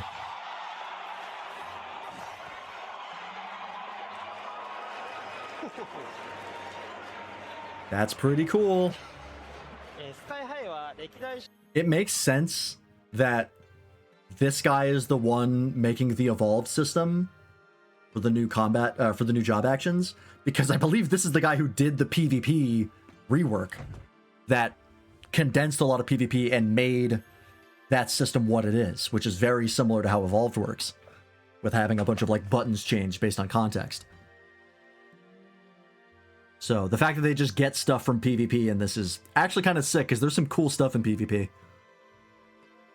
Like there's unique actions that you don't get in the main game that are actually pretty rad. I believe Machinist gets a sniper rifle, which is sick.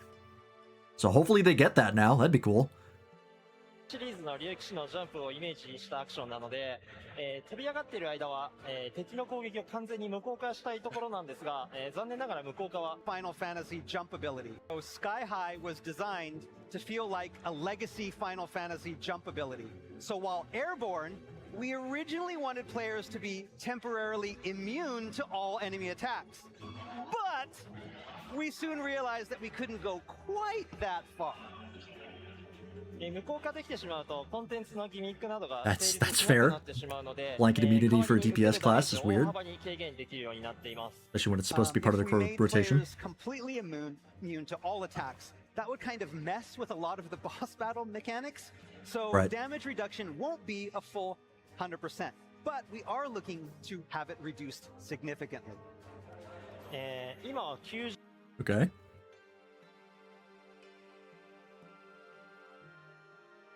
Oh, excuse me. That was deep in there. Fuck. 軽減っていうとんでもない数値いたものでギリギリを狙っていこうと思ってます。 So I said it won't be 100%, but currently our internal number that we have is 90% reduction of damage. Now, Okay. that may still change depending on how tests go. But that said, going a little overboard in this case is a lot more fun, isn't it? Yeah? Yeah. I mean, like, the idea is that you're supposed, like, the actual number itself is largely irrelevant, right? At this stage of development, you don't really care about the exact number. You're just going for the feel of what it should feel like. So if it's 90% currently, they definitely want you to be considerably harder to kill while in that state, right? You can use it defensively if you need to. So whether or not it becomes, 50 or 60% later or something like that, the intent is there. That is cool, though. I don't know how I feel about specifically having left and right positionals. That seems like a lot of work. But then again, you don't really have much else to track in this mode, so maybe it's fine. Like, you don't have 16 other buttons to manage, or fucking however many it is in Dragoon.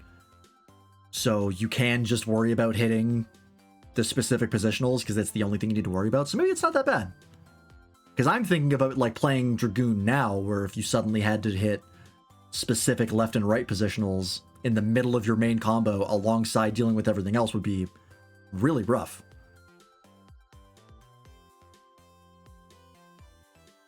Man, people are going to complain so much about this system. Oh, they're never going to shut up about Evolved Mode. I think it'll be a success overall, though.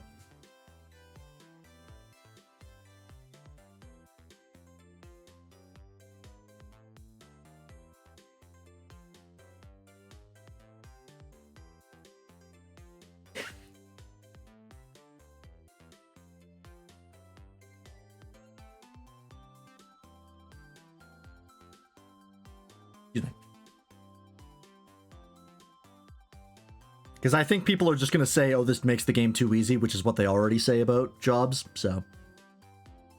Yeah, people complain about everything, so. But I think ultimately this will be a success. There'll probably be some tweaking that they'll need to do. Like, I imagine the first iteration of Evolved Mode that goes live with 8.0, it will probably change just about every patch in 8.0, or for 8, patch 8.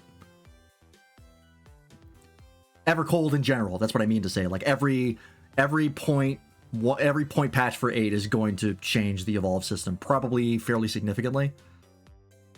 They might even change it before those major patches. They might have like 0.05 patches before they even get to the main ones, because I think they did that with Viper. I believe Viper when it was initially out had a damage vulnerability debuff that you put onto the boss, very similar to how Reaper works. So when I first went through Dawntrail, that was what I had, and they got rid of that before I believe 7.1 was out. So there'll probably be a lot of patches to change things for Evolved Mode as they get, feedback and people try stuff out and, like it or not like it. I would be very surprised if they were like, nope, Evolved Mode is a failure, and they just can it for the next expansion. Considering the next 2 jobs are not going to have the original mode, Reborn Mode. So I think they're locked into this. They're just soft launching it so they don't piss people off with getting rid of the original mode.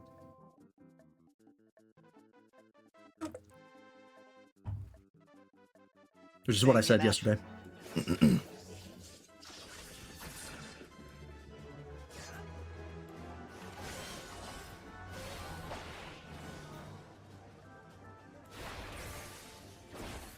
Okay. And the fact that you can use Vengeful Jump to ignore the positionals if you need to is pretty handy.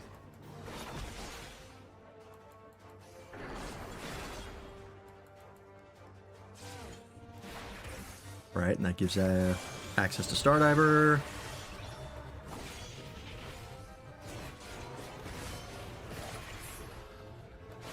Hang on, this actually has music in the background since it's gameplay. Let me just pause this.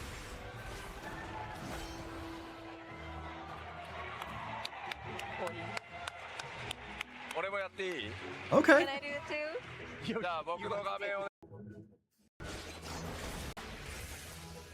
I appreciate that they show both controller setups and keyboard setups. That's really nice. They're clipping the fuck out of their GCDs, but this is just a demonstration anyways. It's fun.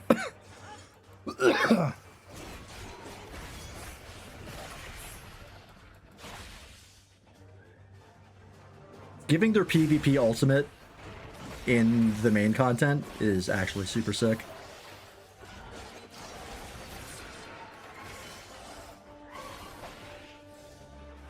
I do wonder if you miss your positional in this mode, if you still get the follow-ups, or if you have to hit the positional. Because if you have to hit the positional, that could be really punishing for certain fights. Like if you're in the middle of your like rotation and then the boss just fucking turns 90 degrees right before you hit. That could be super frustrating. Again, this is subject to change, so they might modify that. 実際にプレイするとむちゃくちゃ爽快に楽しめるんで、まあこれまでとは違った竜騎士としてぜひエベロモード実装されたら楽しんでみてもらいたいです。 So this time we were showing an example, so we had a set rotation that we did, but it's so exhilarating, and I think you will experience that this is a very different feel as a Dragoon, so I would love for everybody to try it out when it comes out. 少しだけ補足。ローテーションは So now this, again, isn't specific to Dragoon, but all of the jobs, we've tried hard to make these new rotations something that are not only fun to play, but also really represent the feel of each job. I think that's actually worth mentioning, and I'm glad. I'm also covering up the fucking dev panel down here. Let me actually just move to the right. You can see the lovely faces of the people. That over here. I'm going to cover them up a little bit with the playlist, but that's okay.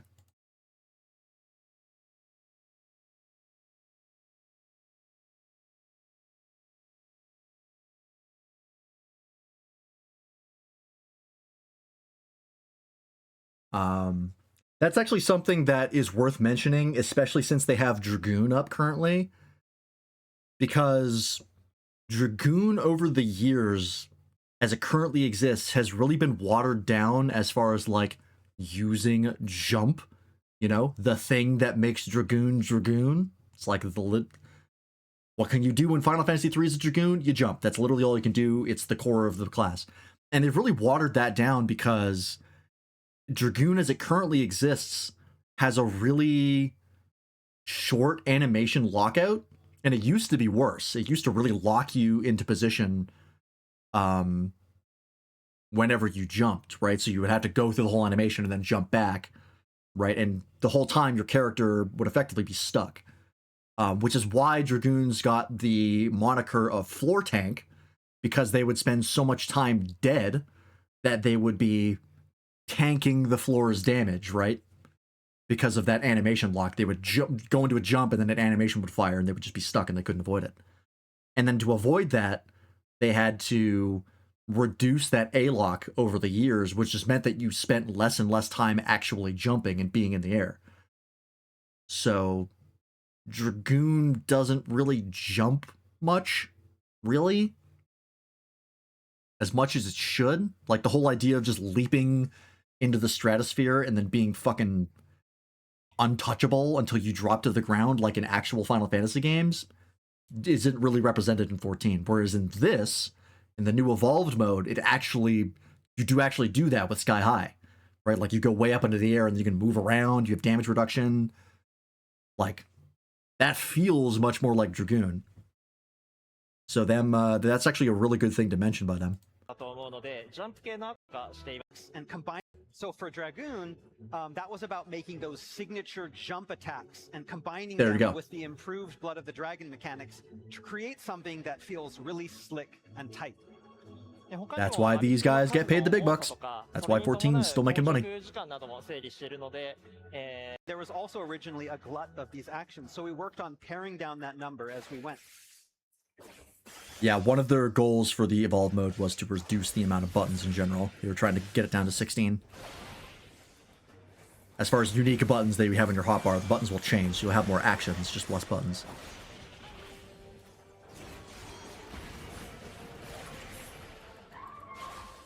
I still don't know what the fuck this is. I've never seen this before in my life. This is some advanced shit. That's some real gamer shit.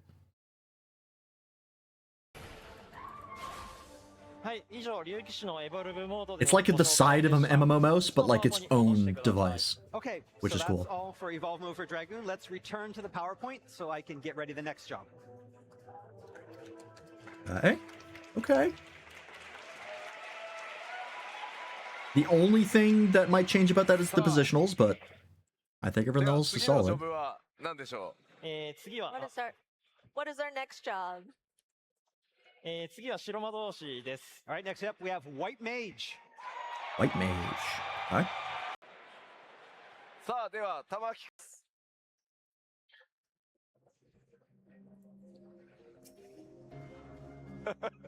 また出てきた。また出てきました。 Another one of those.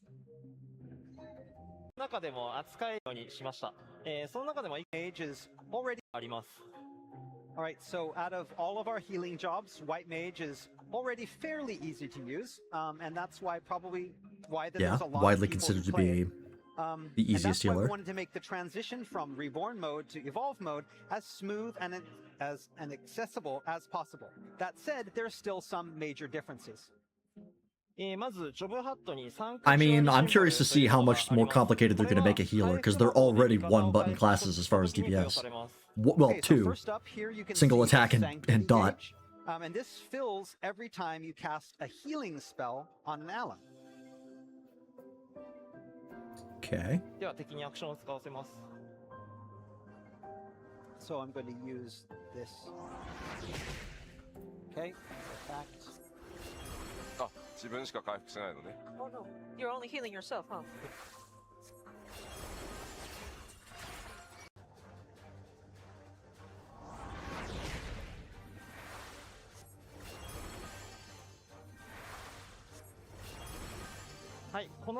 Okay, so every time you heal damage, you get Sanctity. I assume just casting heal on someone who's full health is not going to work. はい、このスタックが溜まった状態でされます。 So this is directly connected with a new action called Holy Sanctuary that when cast, depletes the gauge and deals damage in proportion to the stack.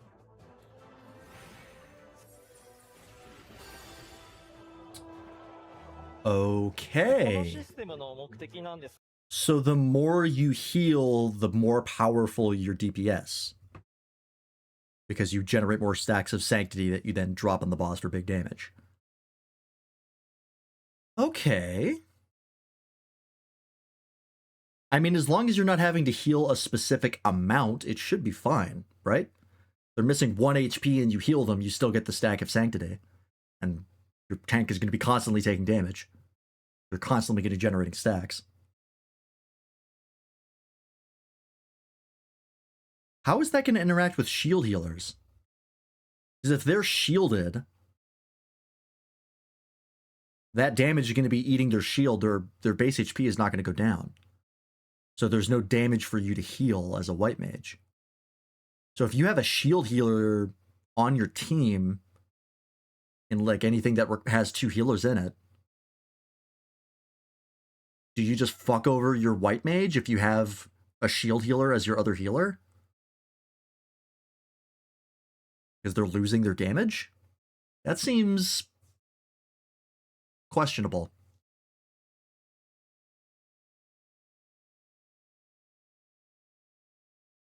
Like, especially in, like, high-level content. I guess in high-level content, you're going to be blowing through your shields anyways. Like, the damage is so high in high-level content. To my knowledge, I'm not a fucking high-level raider, so I'm kind of talking out of my ass here. But to my knowledge, there's very few instances where you're going to throw up a shield and attack hits the shield and doesn't immediately chew through all of it. That happens in normal content, but I don't think that happens in high-end content. So I guess in normal content it doesn't really matter because your DPS is irrelevant. As long as it's there and you kill the boss eventually. Still feels bad though, as a white mage. So basically, the thinking behind the implementation of this is to prevent the inevitable DPS loss that occurs when using global cooldown healing spells. Right, that is a concern with healing. Anytime you use a GCD heal, that's a DPS loss because you're not using that GCD to damage.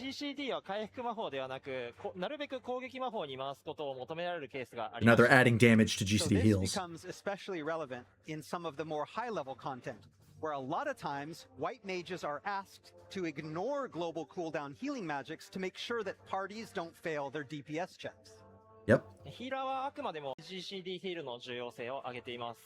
So we want healing to be a healer's main priority, so this new feature is meant to do just that.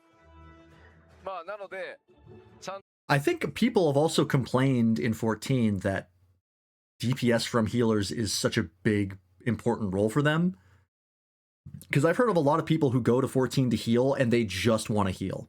Right? Like, I believe even when Matt played back in fucking 5 years ago, he was our healer, and I don't think he did any damage. I think he was just literally healing people the whole time, which worked, right? Because it was normal content, so it didn't matter.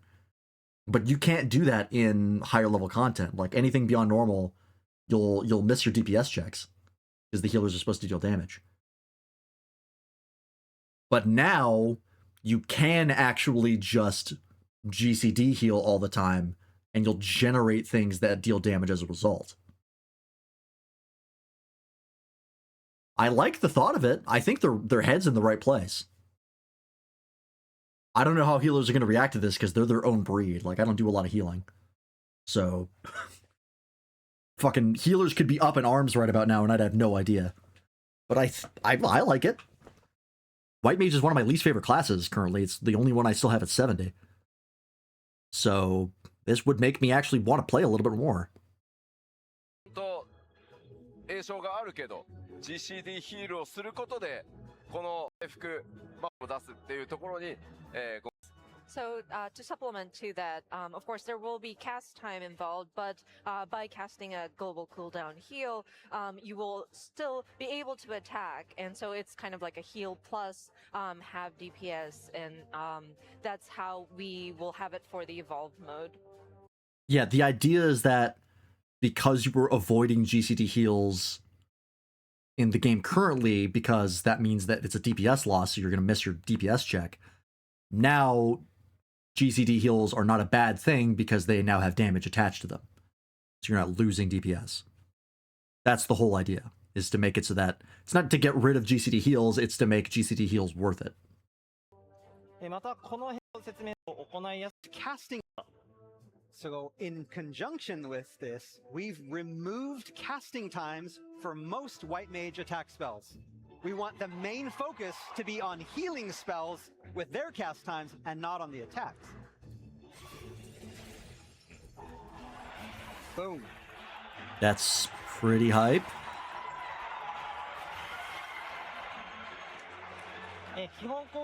That's a lot more mobility. By making non-healing basic attack spells instant, it makes them easier to implement in rotations without disrupting healing, and easier to incorporate into duty content strategies. Especially considering most of the time when you're moving as a caster, you're using your little plinky shitty spell, like fucking Scathe for Black Mage, and it just never feels good to use. Whereas now you can just use your regular attacks because they don't have cast times. That's pretty nice. Pretty nice. また、今実機でお見せしたので気づいた方もいらっしゃるかと思うんですが、これまで1ダメと2ダメで異なる魔法が発動するようにもなっています。Finally, we recognize that a lot of white mages were using the same basic attack spells over and over again. So They sure to were. alleviate that monotony, So all the healers we're were. tweaking certain spells to have different effects the first and then second times you cast them in a row. Oh my god, they have DPS combos.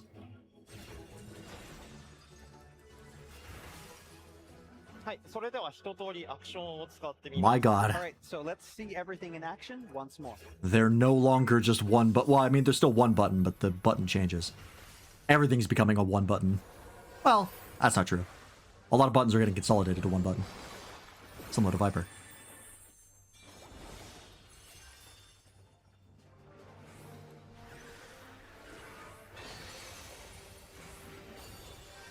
So got the Swift cast, of course.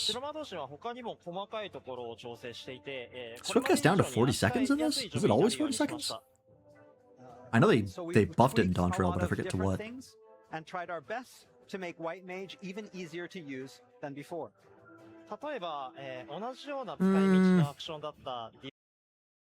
That's gonna ruffle feathers. There's already a big sentiment that the game is already too easy. So the idea that this makes White Mage even easier is probably gonna piss people off. That said, I don't really care. Personally. I think generally the sentiment of the game is too easy is one held by a minority. But yeah, that's gonna piss people off.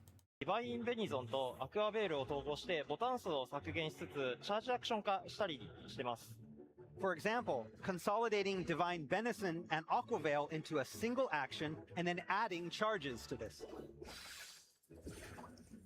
And how do you do Aquaveil that? into a single action and then adding charges to this. Uses Aquaveil. Into a single action and then adding charges to this. Charges to this. Oh, I see. You just get both. Okay, never mind. I thought they were looking for a different button that would light up, but no, they just put both effects on Aquaveil. Got it. An extra effect. With Temperance, to make it easier to use, we've added an extra effect to increase movement speed after casting Temperance. All right. More movement speed is always fun. Neato.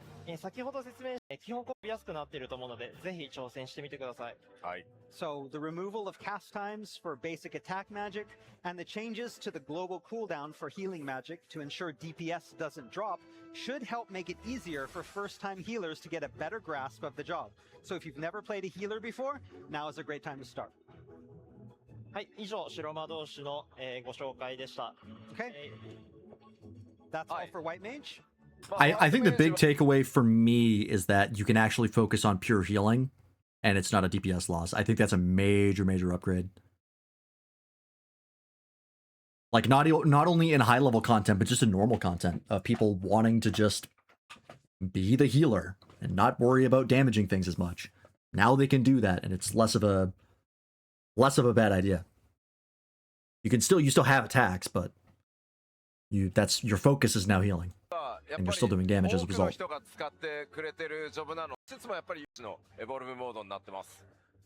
For sure, and with White Mage, I know a lot of players use the White Mage, and so we wanted to make it simple, but we have listened to the feedback that we had received so that we have a job that heals but also can attack. Right. I mean, yeah, people are going to get pissed off that White Mage is getting even easier because people already see it as easy, but also it's the basic healer. If there's going to be any healer that's easy, it's going to be White Mage. So while that does suck, if you want to play White Mage because of the class fantasy, but you also want something that's complex, you're just not going to get those two things. But there needs to be accessibility for, I mean, everything's supposed to be accessible, but some things are more accessible than others. There's supposed to be a wide range to pick from. You want to give outs to people who aren't good at the game because there's a lot that play 14. The average skill level for the average 14 player is much lower than people give it credit for. People struggle in normal content all the time. I see it happen. では、パワーポイント戻してください。 Okay, let us switch back to the PowerPoint. All right. いたします。 Okay, so That we'll was, have tank another DPS and healer. demonstration. One more job. Oh, one more job. All は right. い、最後はレンジ DPS の Ah, 新入指示 で Bard. す So finally we have the range DPS Bard. Okay. さあ、では、玉木くんの方の画面をお願い。はい、来ましたね。 Okay, here we are. Okay, so I'm seeing familiar things. I see the はい、 three 銀融指 songs. 示に関しても竜騎士と同じようにメカニクス For Bard, we'll see some major changes. So just like with Dragoon, Evolve mode for So that's Bard, your we'll basic see some attack, major right? changes to the mechanics. コンセプトとしては、銀融詩人らしく支援ジョブとしての強みを際立たせるためにいつどこでどの歌を歌うかをこだわれる遊びを追加しました。 So the main concept we're aiming for with this is maintaining that Bard's strength as a supporting role to other party members, while putting more emphasis their- on their songs, songs are specifically also on when a and where you timer execute for their which gauge. songs. It's not about attacking, it just goes up on ま its ず own. ジョブハットのミンスト Seems to レ be ルシンボル happening というものがあります。 For like これ a を lot 消 of 費して classes, 賢人のバラード、軍 is 神の their ファイヤー、 job 吉 gauge 野 just ベ is ネ now と on い a ずれもの timer. 歌アクションを実行します。 So You get one here every we 20 have, seconds. the performance gauge. This bar is consumed to cast Mage's Ballad, Army's Paean, and the Wanderer's Minuet. それぞれの歌にはパーティーで歌い分けることができます。 So each of these songs grants parties a buff. Regen for the ballad, increased movement speed for the Paean, and barrier for the Minuet. And songs can be sung in any order in order to best match what is currently going on in battle. That's actually really cool. That I'm into. Because that's very similar to how Summoner currently works, where depending on, you know, after you do your main damage rotation, you're left with either using Ifrit, which has a lot of slow cast times, or Garuda, which is all instants, but very fast. So depending on what stage of the fight you're in when your burst phase ends, you might want to use Ifrit because you have the time to sit around and cast for a second. Or if there's about to be a whole bunch of mechanics you have to avoid, you might want to use Garuda instead to keep up your mobility. This seems like that's what they're going for here, is based on what you need as you're going through your rotation, you can trigger a song to deal with whatever it is that you're seeing in the battle. Hey, Doppel, welcome back. We're just talking more about the evolve mode now. またこれらの歌アクションを実行した直後は、銀融に違うプレイカーにドットに関する遊びになっています。 So also singing these songs will ready powerful weapon skills that will allow for a variety of different playstyles. For example, after singing Mage's Ballad, it opens up a damage over time attack, something that bards are already known for. Right, they're like the dot class currently. Those are your two dots. Great, there they are.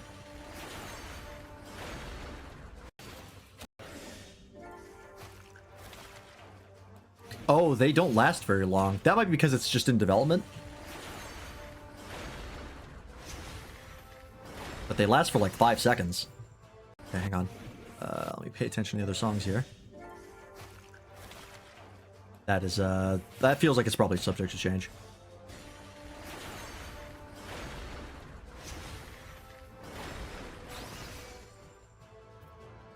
Okay. Singing Army's Paean will open up a speedy multi-hit combo. Oh, that was just the one song. Okay.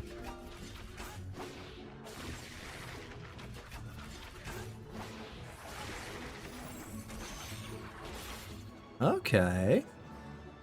This is actually quite like Summoner. It's very similar. And with the Wanderer's Minuet, which, after a combo, will unleash a devastating single strike.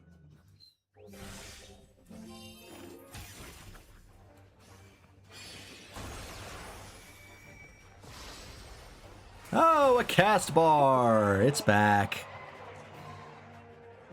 I think that evolved will be a good change. Based on what I'm seeing, I don't know how much of a good change it will be. It's a necessary change. Like, there was no way to continue the game currently as it stands for more expansions. It was becoming unmanageable. So it was a necessary change. Whether or not it's a good change, it's hard to tell right now. It's still very early in development, but based on what I'm seeing, it does look like the game is becoming more reactive and more responsive.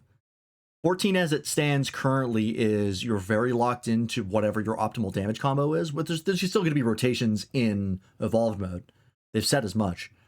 But instead of it being like very rigid and not really having a lot of leeway for, depending on the classes, some have more than others, it seems like now you're going to be like, all right, your rotation is going to be, here's, your basic start, right? Here's your opener, and then you have options to get to the next part of the rotation, right? So you could do like this song, and then this song, and then this song. You could do song A, B, or C, or you could do C, A, B, or B, C, A. Like something like that, depending on what you need in the particular fight. At least as far as Bard is concerned. I think Dragoon is pretty similar, right? Like, as long as you just need to hit your 3 positionals, you don't need to hit them in any order. You just need to hit them.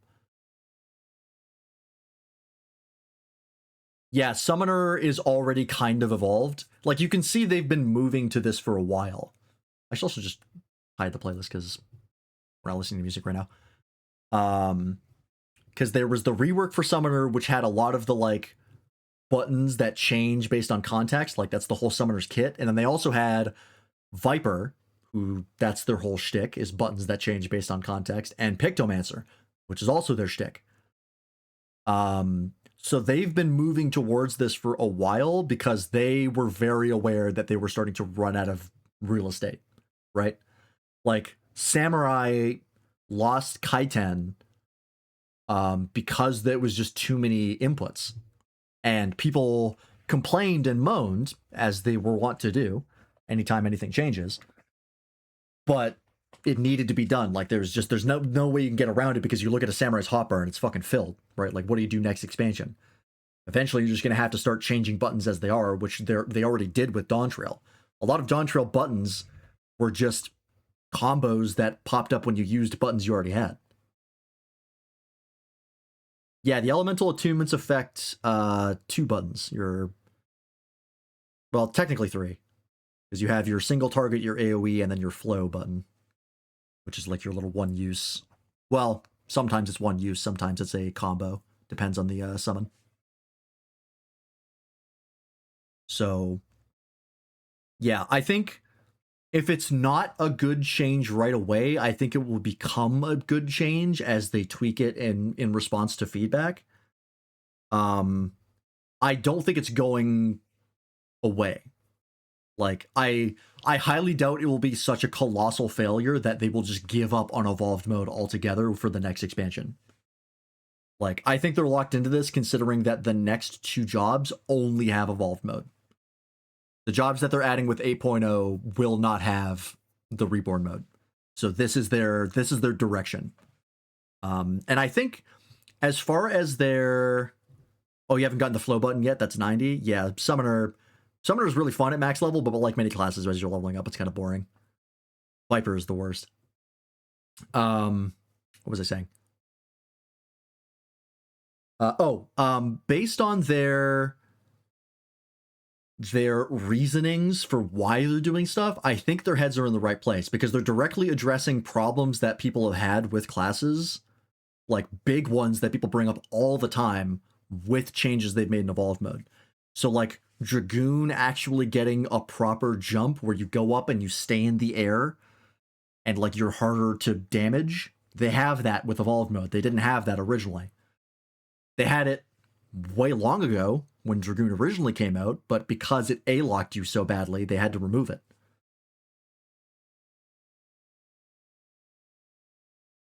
think Summoner might go to having the summons on a certain rotation. They kind of already have that. Your optimal rotation for Summoner is either Bahamut or Phoenix, depending on where you're at. Then while your damage buff is up, you use Titan. And then by the time you're done with Titan, your damage is run out, so you're free to choose between Ifrit and Garuda, depending on what you need. I don't think they'll make it so that you always go like Ifrit, Garuda, Titan when you're playing Summoner in Evolved mode. I think they'll make it probably pretty similar to what it currently is, which is you get to pick one of the three, depending on what you need. Like, Summoner, Viper, and Pictomancer are already kind of Evolved mode. It's like Evolved mode light. That was them testing things out. So, yeah, while I don't know if it'll be a good change out of the box, I think eventually this will be positive for the game as a whole. People will complain and bitch and moan and say that the game is too easy, as it has been for like fucking 4 years now. They'll never shut up about it until the game is impossible to play for regular players. But I think overall it's a good direction. I always go Garuda, Titan plus Fester, and then Ifrit.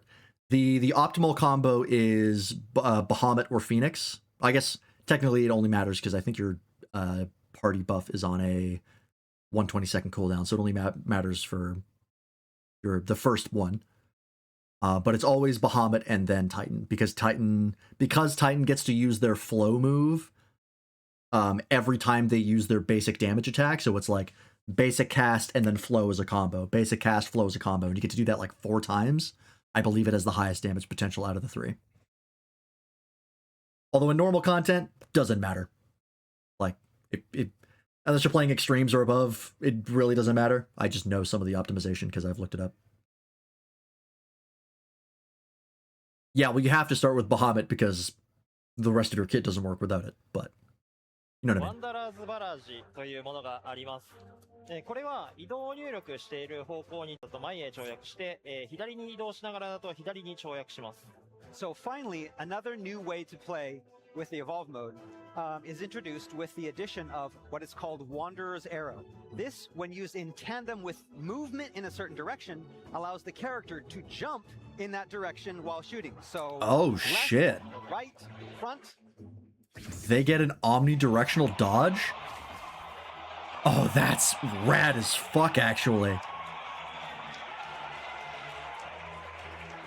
移動入力なしだとその場で打つ I was literally just watching the Grinding Gear guys talk about what they wanted for combat in the future, and they literally brought up the collab solo instance trials that they did for 16 and 15, where you have the spot dodge for 16 and the like throw the sword gap closer thing for 15, and they were like, oh man, that'd be cool.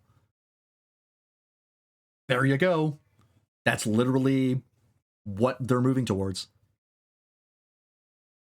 Yeah, it is actually very similar to the bow dodge in Monster Hunter. こともできます。 Of course, That's this really attack can fun. also be used standing still as well. You don't have to move. Oh yeah, and you can just use it if you want as a regular charge if you don't want to dodge. That's really nice. There's no input. はい、それでは一つ使ってみます。 All right, so let's take a look at all of these in action one last time.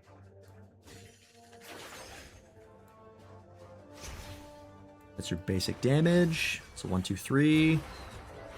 Pretty much everyone's getting a 1, 2, 3 now.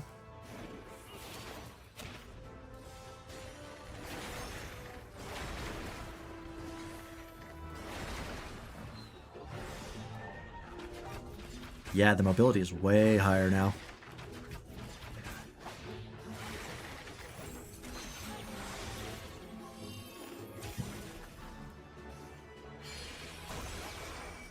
I do wonder how strict the optimal damage rotations will be. And how much leeway there is. Because they did say that one of their goals with the Evolved mode was to more individualize classes. So that you weren't so locked in. Where's your White Mage 1, 2, 3? Actually, I think White Mage is a 1, 2 now. Lock on rotate with the dodge where non-lock on moves in a straight line. I think it's still in a straight line. It's hard to say. I don't use this type of lock on, so I don't know. シンプルにローテーションを回すだけであればそこまで難しくはないと思うんですが、コンテンツに合わせた歌の順番などを考える余地もあるので、やりがいのあるジョブになっているんじゃないかなと思います。I will say, regardless of how this fucks with the balance of the game as a whole, I feel like classes are going to be more fun to play. Like, in general. Because based on what I'm seeing, it makes me want to play these. Like, these look fun to actually use. Like, being in a fucking puddle of a mechanic and jumping out of it with the dodge on Bard, like, that's just fun. That feels good to play. And the stuff that they had on White Mage, where like whenever you heal people, you actually build up to like a nuke. I feel like they're more close to their class fantasy, and they're also like more responsive, like they're more reactive. Yeah, Dragoon has actually a 1, 2, 3, 4, 5. And then it has a 1, and then 2A, 3A, 4A, 5A. I think it's technically... The ending is always the same button, technically, but yeah, it's effectively 2 different 5-button combos. That's the, that was one of the unique parts of Dragoon, which I believe is now gone. So the basic rotations aren't that complex, but we wanted to allow players the freedom to adjust those rotations based on the duty that they're tackling. And I think that's going to be where a lot of people get pissed off, is they say the basic rotations aren't that complex, but now you have way more buttons around it that you can mess with. Because I see a lot of people rail against the idea of taking your basic 1, 2, 3 combo and shortening it to 1 button. You can just spam the 1 button over and over. I see so many people complain about that because they for some reason think that doing that is such a reduction in how hard it is to play the class that it makes it brain dead, which I fully disagree with. The difference between hitting 1 3 times or hitting 1, 2, 3 once really isn't that impressive to me. But whatever. Yeah, I love it on 1 button. Again, I play Viper. I've been fucking with Evolved Mode Light for an entire expansion. It's my main. And before that, I was playing Summoner, which was also Evolved Mode Light. So I've been on board with this since fucking before they did this. So I said before, it keeps me from going to Soul Spender, then back to the combo.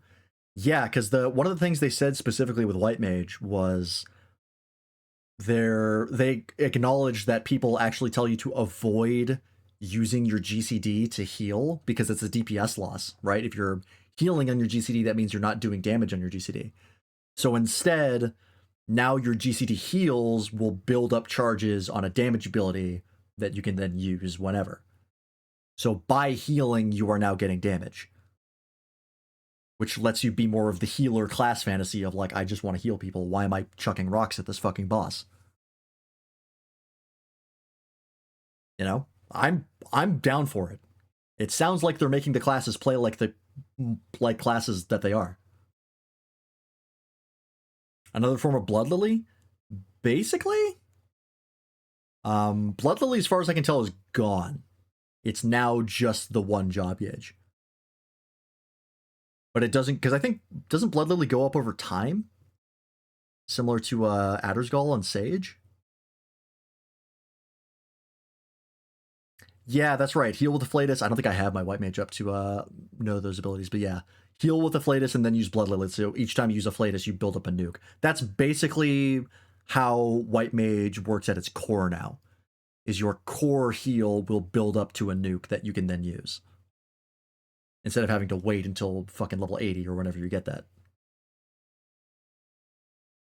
Making it a lot deeper than it appears. I think they said that they want to have your core rotation for every class available by level 50. And then all of the buttons that you get are like changes to buttons, or like extra things that you can fit around your rotation. But there's not going to be the like the Black Mage problem of every 10 levels your whole fucking rotation changes. So if you get synced back down to a level that you don't remember, you're like, oh god, what do I do at level 70? I think they're getting rid of that. They're just making like once you hit level 50, bam, you're locked in. Now everything that you get just changes it up. Which there is the argument that that does make classes get kind of stale. Like if you start playing the game for the first time and you get to the end of A Realm Reborn and you're like, I'm level 50 now, I have my full rotation, and then it just doesn't change for 1, 2, 3, 4, 5 expansions, 6 soon. That could get kind of boring. What I do at 16, I rolled Sastasha, exactly. I mean, that'll still happen for A Realm Reborn because they plan to have it done by 50. But if you're in getting A Realm Reborn shit, it's like good luck. But they're also like A Realm Reborn dungeons, so you only have 3 buttons to hit anyways. It's not that hard to figure out.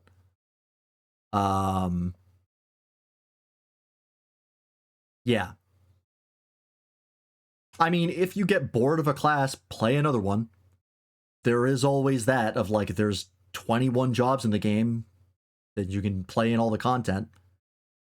Soon to be 23. Just saying, you know, like branch out. They're fun to play. I have everything at least level 70, most of them at 80. Only thing I have at 70 is White Mage.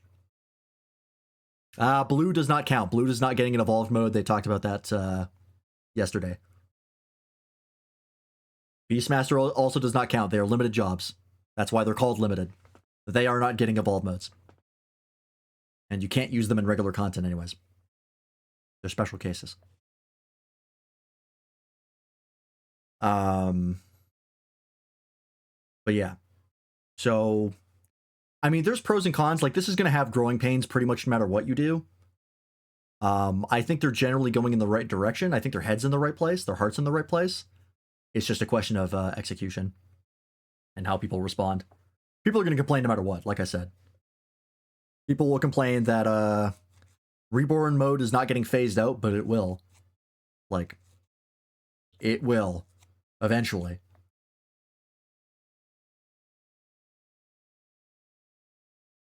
Blue lets you choose your rotation, so evolve for that would be impossible unless they let you craft your own. Yeah. Like, it's pretty much just pick what, you know, 10, 15 spells? Just, like, pick whichever ones you want and then hit them in whatever order. It's a limited job. It really doesn't function like other jobs. But, yeah. This, I think people... I mean, like any big change, there's going to be people who are like fucking dip immediately because it's like the game has changed too much. I'm out of here. Or at least say that and complain on social media. Whether or not they actually do, who knows? Most of the people I see, I've seen quite a number of people recently who have been complaining about shit, and then people ask them, "Do you still play the game?" And they're like, "No, I haven't played since fucking Dawn Trail or 7.1 or something." And it's like I've said before, no one loves to complain about 14 more than people who don't play it. Should be limited dungeons for Blue and Beastmaster. I mean, Blue does have the, like, arena mode. That's kind of a limited dungeon, sort of. We'll see what Beastmaster gets. I didn't look too closely in what they announced for Beastmaster, because I figure I'll just play it. On the surface. But, yeah. Yoshi P wants to play.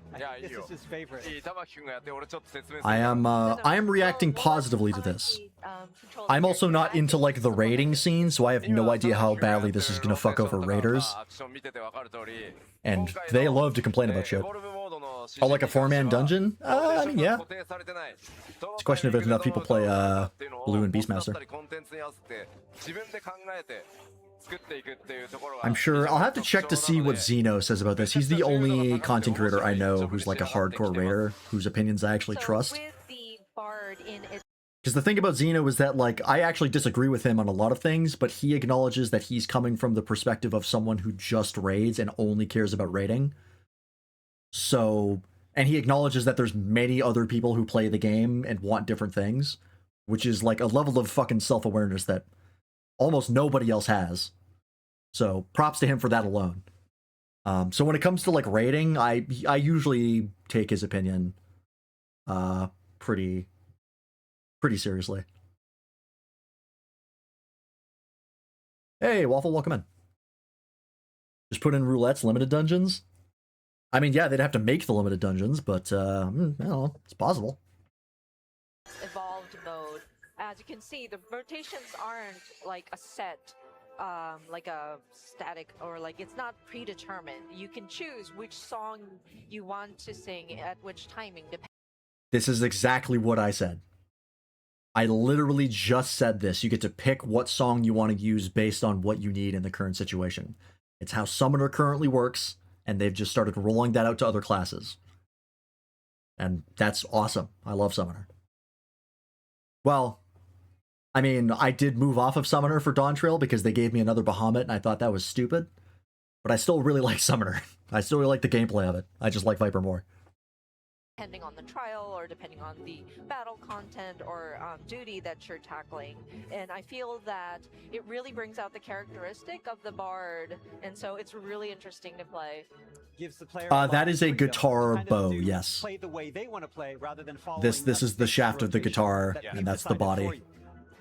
Yes, you are correct. I think that's one of the relics, or maybe one of the artifact weapons, I forget. もちろん開発で使わせてもらってるけど、やっぱローテーションの自由度ってさっきの Don't worry, Evercold's gonna give you Frost Bahamut. Oh god, it's probably gonna be Frost Phoenix, if I had to guess. Yeah, and of course, I have. It's just two different versions of tested it Bahamut out, and Phoenix. Myself, and again, yeah, with the freedom For a fucking of the 4-minute rotations rotation. that you can, Probably come not up actually. with, Based on and this change, they might similar actually to give us the Shiva. Dragoon, it's really Shiva, Ramu, and Tamaki is Leviathan. very particular about. If they don't give a Shiva to Summoner for Evercold, I might send a strongly worded letter to Square Enix HQ. Demanding answers. 今回のエボルブモードでは、比較的自由に好きなアクションを使えるようになっているので。Yeah, I mean, to be fair, Doppel, Summoners have been asking about that since fucking Endwalker. Again, the So, concept of the fact that it's taken them this long, we wanted to give freedom to players. We didn't want them it's a little to insane. feel that they were forced to use a static rotation every single time. We wanted to give them more freedom to decide when they would use certain attacks and adapt those to the changing battles. Yep. That's what I said. I'm totally into that. It's literally ice themed, I know. It's called Evercold. If you don't get a cold themed summon, what the fuck are we even doing? But once again, I did want to reiterate, we are still in development of this True, system, Monster so Stories you 3 may didn't give see us some of the Gammoth, so who actions knows? might be changed, or we may make adjustments to the rotation, so please be advised of that. Yeah, this is all still very much in development. They're not going to have full details on this until the Berlin Fan Fest, I believe they said. So they still have... That's in July, right? So May... April, May, June, July. So that's like 3 months away still. Evercold Machinist gets a fridge. I'm very curious to see what they add for job actions, because now they don't have to worry about adding too many hotbars or too many buttons to your hotbar with evolve mode, because they can just have another hotbar or another button change like they've kind of already been doing. So this alleviates a lot of the problems they had with the old system. So you could probably start getting some pretty crazy shit for every expansion.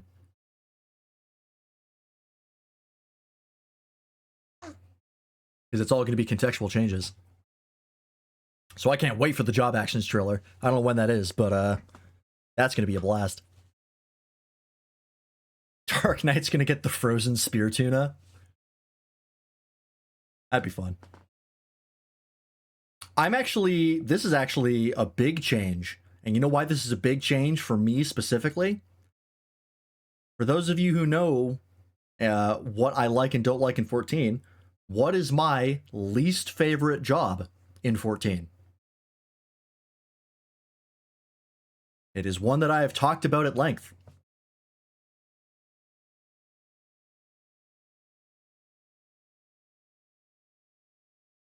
It is not Fisherman, no. But good guess, Toaster.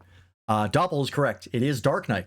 I have complained about Dark Knight ever since I first started playing it in Heavensward. Being very disappointed by it. Evolved Mode Dark Knight is kind of the rework that I was always hoping for. So I might actually get super into Dark Knight. They might be able to redeem the class for me. I don't know if they will, because I don't know how much they're changing it for Evolve mode, but there's a chance. And that's very exciting, because I still really like the aesthetics of Dark Knight. Although I think, now that I've played the game more, I think Gunbreaker still might be my favorite tank. I've really come around on it. I was initially kind of iffy on it, but then I played FF8, and I was like, ah, shit. It's actually sick as hell. Especially with the changes they made to it for Dawntrail, where you just get to use your moves more often. And you're just constantly blowing up the boss. I quite like it. But I'm excited to play Dark Knight in Evolved mode. Maybe it's what I always wanted it to be. We'll see.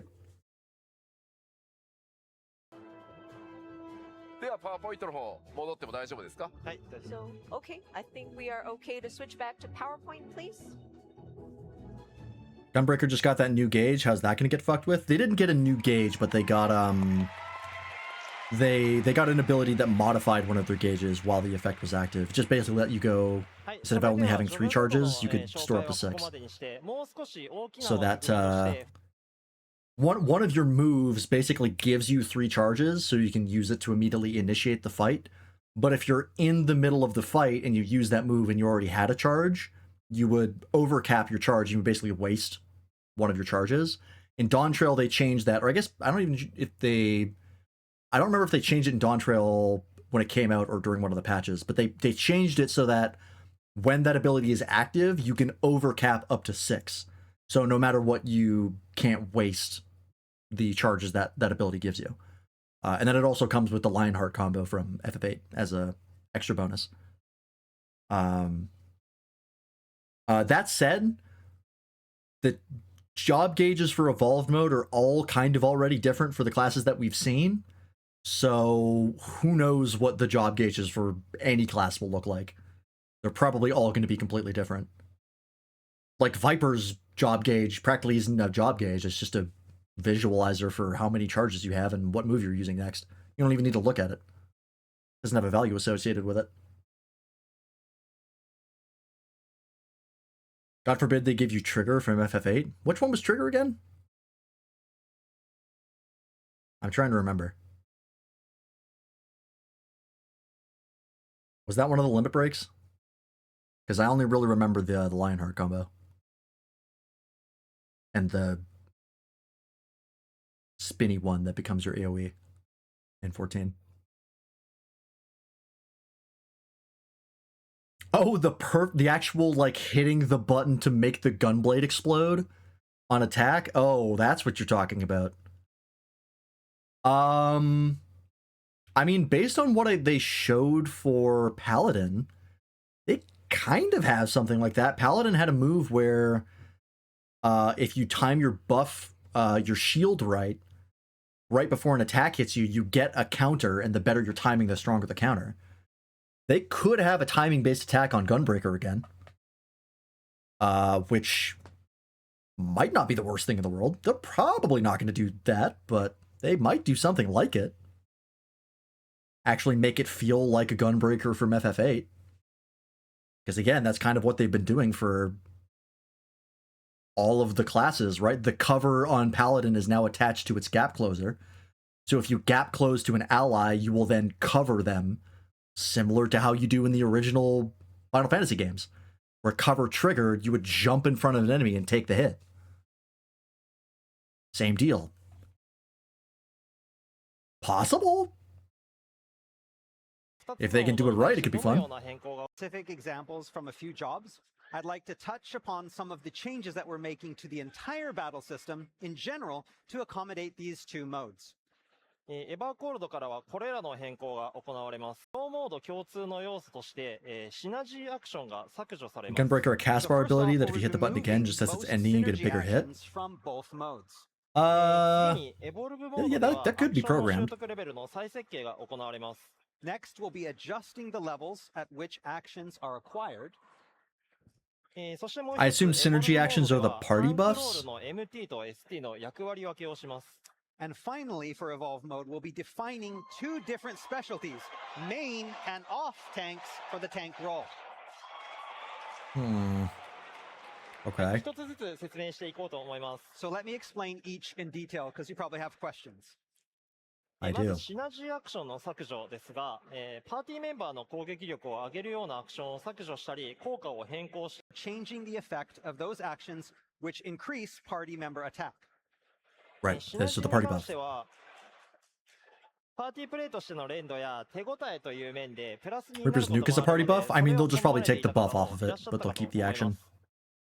While we understand that many players enjoy job synergies and party buffs as There's the extensions of 2-minute party meta player that people have been proficiency, complaining about. Are they ですが finally getting rid of シ it? ナジーがあることによっていくつかのマイナス面もあります。 we also felt that those synergies had a negative impact to battle. 例えば、あらゆるジョブのローテーションの周期が120秒に縛られて自由度が損なわれていること。 First, synergy actions bind many jobs to specific 120-second rotations, Yep. which robs players of freedom in battle. This is 次に something ローテーション people を have been ミスした complaining 時の about ロスが since, 多 I いこと。 think, Endwalker. Secondly, when there's a So it's been like mistake 4 made in the years. rotation, the result can be devastating for the whole party. Yeah. It's そして very, very ジョ strict. ブメカニクスやボスバトルメカニクスの設計が、シ I ナジー assume の this is 周期 them に縛 saying ら we're れてし getting まっ rid てい of る it. ことです。 And finally, the dev team, the battle team, is forced to design new job and boss battle mechanics around these existing synergy actions. Yep. これはちょっと僕からも補足をさせてもらいます。決断をするのは正直かなり悩みました。 So coming to this decision was actually quite hard. まあ特にやっぱりこうパーティープレイをしていて合わせてバーストをする、まあシナジー合わせと呼ばれる部分がそう思う部分はあります。 And especially with playing as a party and you are tackling the boss encounters, there is this element where you kind of strategize to match your timing so that you can maximize that burst and get that synergy buff. And that's kind of what makes party play fun, or like that's one of the good things about the party play. ただ今玉木くんが That said, there are those disadvantages or like the negative points that Tamaki had explained. とにかくまず100どのジョブごとに Job actions and considering the synergy and having that sort of 120-second timing from a design perspective as well, you tend to see like similarities across the different jobs. まあ少しでもちょっとジョブにね Job homogenization, another thing that people complained about. ことをしようとするとバーストのタイミングからずれるからもうやめてくれって、まあここが Whenever we try to give a little bit more individuality to a job, we see that it doesn't align necessarily with the burst timing, so that may cause some frustrations. But at the same time, if we try to match that, then players start to ask about, well, I want to see more individuality in the different jobs, and it's been They a have been paying struggle attention. for, They have a been very reading long feedback. time. でもう一 This つ is は one こ of こ the の biggest 下の complaints 14 has had for quite a while. And of course, lastly, as you can see in the diagram on the bottom, ボスがこうバトルをスタートすると最初まずうおーって言いながらかかしのようにみんなのバーストを受ける時間があって and so when the boss fight starts, okay, everybody charges in, then they're all ready to go, and you're striking the enemy as if you're striking a striking dummy. でそっから Mhm. うわーってこう Very いろい strict ろ openers. And you go through that 120 seconds, 2 minutes, you give it your all, and then you have to wait, and you have to charge again. Basically, yeah, Yep. it's talking about the boss is like, I'm going to kill you, I'm going to kill you. Now I'm just going to wait here while you hit me for a while. Yeah, just sit here. ボスバトル今度はこうシナジーのタイミングにボスがいなくなって打てる回数が我々今回のシナジーを廃止させてもらうという決断 Kind of inevitable that we kind of get a little repetitive in these encounters, and we want to have something that's unique. And when we try to experiment, then we start running into problems about synergy, and sometimes there are mechanics where when everybody's timing aligns, the boss is gone, and so Okay. Here's the problem. So they're right about everything that they've said about the 2-minute meta, right? It's very restrictive both for players and strategies, and it's also restrictive to the dev team because they have to align boss patterns to make sure that the players can do their thing every 2 minutes and that they're not going to be missing, their burst windows. So yeah, it did lead to a lot of job homogenization where everything was centered around a 2-minute meta. Everything was on either a 60 or a 120-second cooldown, and it just made jobs feel kind of samey. And they want to bring back individuality and how classes and jobs play. That's good, because that is what people have been complaining about for a long time. Here's the issue. The reason they did that initially, because the game wasn't always like that, I think this popped up, I think they added this with Shadowbringers, maybe Stormblood. That was way before I was playing the game, so I'm learning that secondhand. But I believe it was around that time. The reason they added that was because they had individuality before they introduced the 2-minute meta. The problem was, because each class was so individualized and able to do fun, unique things and play so differently, the balance was way off. So you had a way higher range of potential damage outputs for each class, and that made certain classes way worse for high-level content. You think the, like, class restriction is bad now in current content? Right, with some people being like, don't even bring a machinist, right? Don't bother. We won't let you play literally any other class because machinist is garbage. Despite machinist being perfectly viable, it's just harder to hit the damage, DPS checks. It's going to get way worse. Like, unless their balance team has fucking quantum computing in the back of Square Enix headquarters and they just haven't told anybody, we're going to see a much wider range of DPS capable for each class. This is going to be way harder to balance without this 2-minute meta. So, I think overall getting rid of this 2-minute meta is probably good for the overall health of the game, because people have been complaining about it for quite a while, and it does have a lot of downsides. We are going to run into a meta problem of classes being considered non-viable for content. Yeah, the evolved mode is supposed to be a general rebalance anyways, right? Like, it's a full overhaul, so of course it's going to rebalance it at the same time. But because every job plays so differently, and their rotations are no longer lined up to every 2 minutes, their optimal rotations and their optimal damage outputs is going to be varied pretty significantly. Like, it's still going to be, you know, generally close, right? You're not going to have a job that's doing fucking 50% more damage than another one. That would be, you know, designers would be getting fired if that were the case. But there's still going to be a wider range, right? I think currently the damage variance between every class is, I think, within 15%. It might even be 10%. I'd have to check logs to know for sure. But, like, the highest performing jobs and the lowest performing jobs, I believe, are within 15% of each other. Maybe 10. That is going to get worse. It means that they're going to have to do a lot more balance passes on individual jobs to try and line them up with other ones. And because they don't have the 2-minute meta to rely on as far as a design tool, it does mean that it's going to get harder to balance.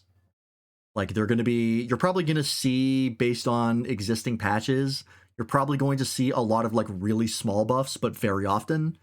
So the whole joke of that, like, machinist is going to get a 10 potency buff, that's probably going to happen a lot to, like, everybody, where they try to, like, gently, very, very patiently touch a job and then back off and see if the fucking job balance explodes.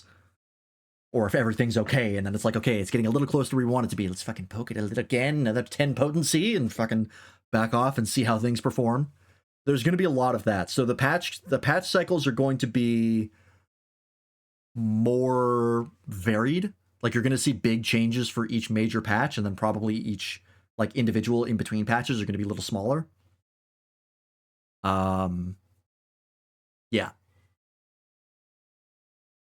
Answer getting so much more damage over Dragoon would cause an uproar. Yeah, I mean, there's the whole range tax thing, which is still a thing. Maybe they'll talk about that.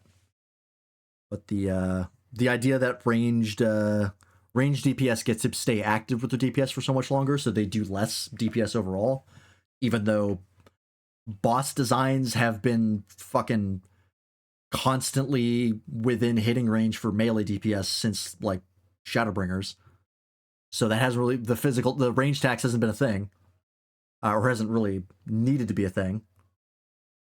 Yeah. What does this mean for existing content that is the 2-minute meta ingrained into the boss mechanic? No idea. No idea. They did say that all content was going to be clearable by both modes when this drops. So they've probably at least checked that out. They did say that evolved mode would do slightly more damage. That's probably leeway they gave themselves to make sure that you could hit all the DPS checks on evolved mode. Is if you just like make them do more damage in general, even if things don't line up perfectly because you don't have the 2-minute meta, they can still hit the damage check because they just do more in general. That was probably why they added that. But I don't know. This is a big change, so there's probably a lot of things that they've considered. Yeah. They might even have to go back and tweak older content to make it more doable for Evolved. Like they might have some outliers that still don't quite make it. Oh yeah, there's a lot of back end to this. This is a huge change. They were not kidding when they were starting the keynote. They were talking about like the history of the game and really building up to the fact that they were making big changes. Yeah, this is a massive swing. 14 is going to be a different game after Evercold. It's going to be fundamentally different.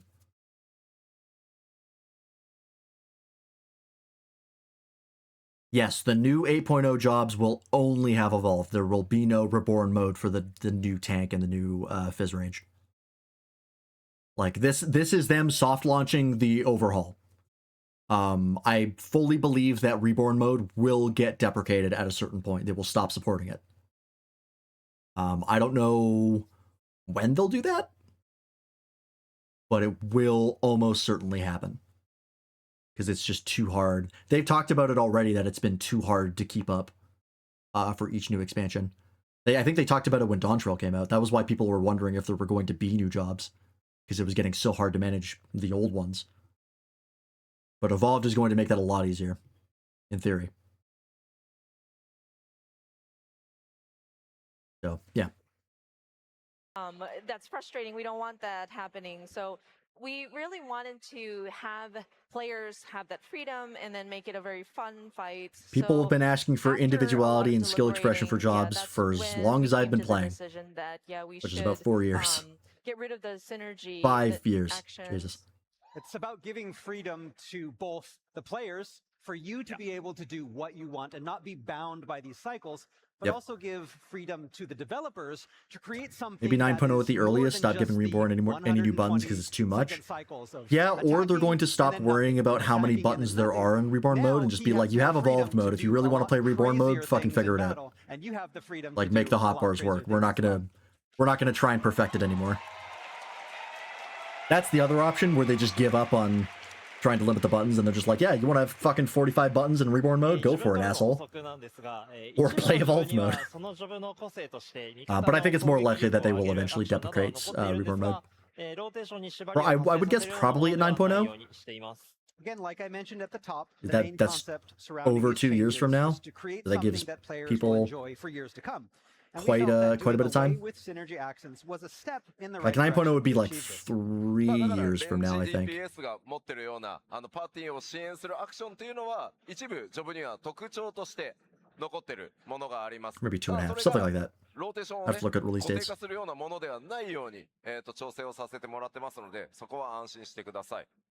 So for example, like say a ranged DPS. When the PS4 phases out, that might not be a bad idea to combine those two deprecations. Like their individuality, but it's not meant. It's really funny they gave them the warning of like, hey, you have 2 years to upgrade your 15-year-old console. Accordingly. That was very funny.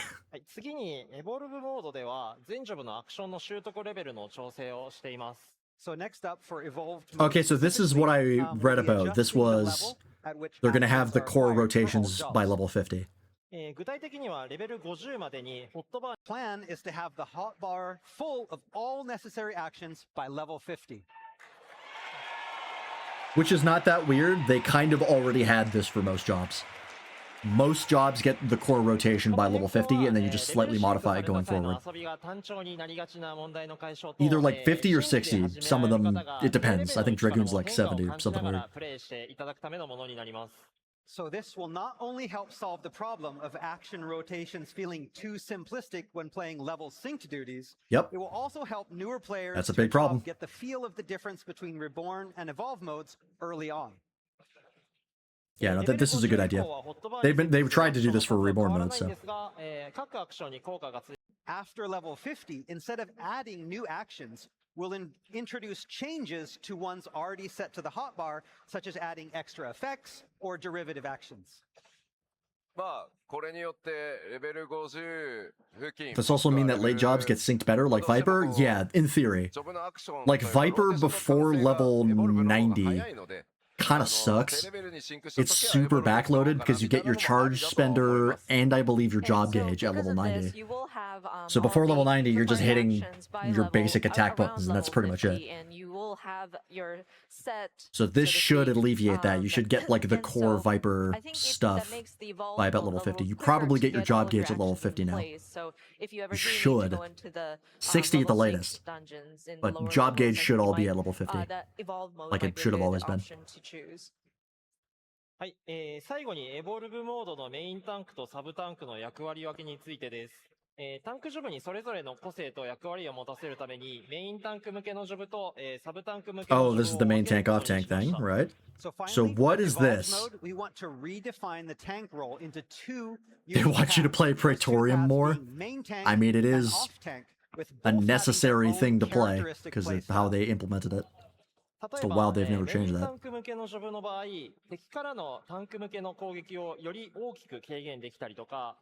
Skilled at taking direct damage actions to counter enemy attacks. Paladin and the new tank are the only main tanks. Really? Off tank skilled at lowering damage taken by allies' actions to lower enemy damage. Warrior is not a main tank?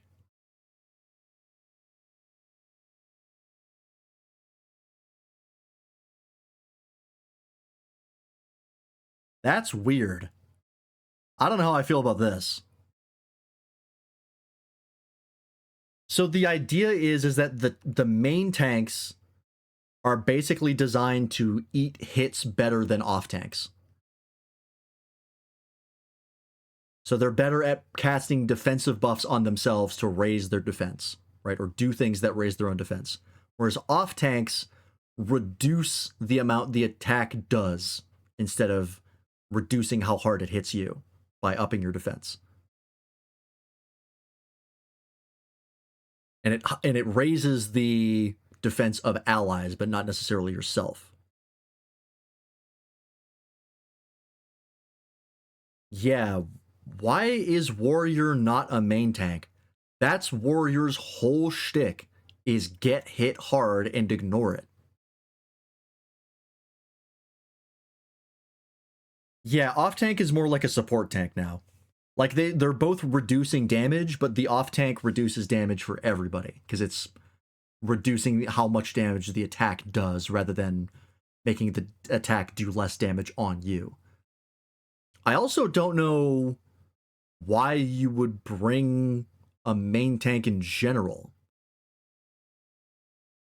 Because wouldn't you want to lower the damage of the boss for pretty much any content rather than just making yourself strong? Isn't it more valuable for the party? Like that's why the like role abilities of like Feint and Addle are actually super useful, and that's why they made them stronger in Dawn Trail, is because it reduces all outgoing damage. Yeah, like Warrior has Raw Intuition and Bloodletting, or Bloodwetting, whatever it's called, where like you're literally meant to get hit and then heal yourself. So the fact that it's an off tank in evolved mode is weird. Again, this is still subject to change, so they might walk this back. But I don't think this is a good idea. I think every tank should be able to do both of these things. I think this separation is causing more problems, and it's trying to fix a problem that I don't think the game has. Yeah, like Thrill of Battle, like all of Warrior's kit is meant to take big hits and just eat them as they get the self-healing. Also, I can turn my music back on since we're no longer hearing in-game music.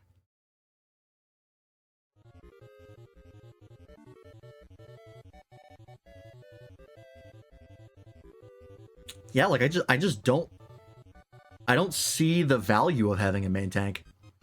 Unless the main tanks do so much more damage that it's actually worth losing out on the party mitigation. Because they have that counter thing where they can counter enemy attacks.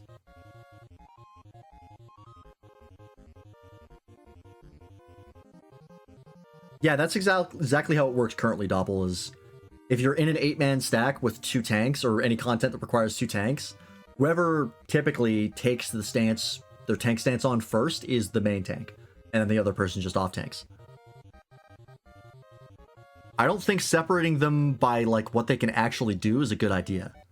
I think if you want a main tank as a gunbreaker, you should be able to do it.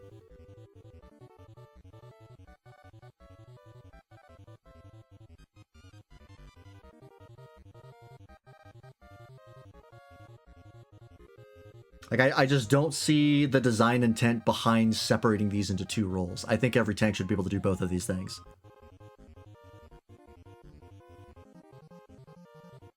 I think it's a meaningless distinction.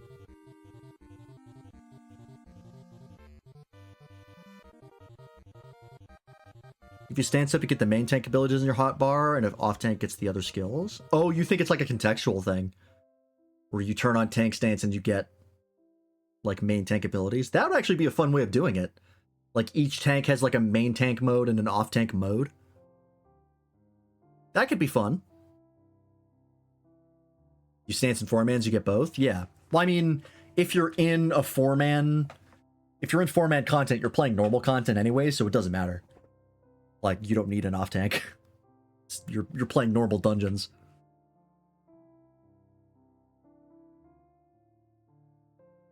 Yeah, I don't know about this. I'll have to see what people say online, but my initial reaction to this is negative. I think having tanks being able to do these things is good. Like being able to lower damage, being good at taking direct damage, you know, countering, lowering enemy damage. Those are all good things. I don't know why they're separated. Just give every tank all those things. I don't see why they should be separate. There's not enough tanks in the game to warrant this kind of separation. If there were as many tanks as there were DPS classes, yeah, you could get away with making some of them main tanks and some of them off tanks. But there are going to be 5 in 8.0, which I don't think is enough. 2 main tank, if you want a main tank content, you're limited to 2 jobs. Right? You're either playing Paladin or whatever the new one's going to be. That is really restrictive.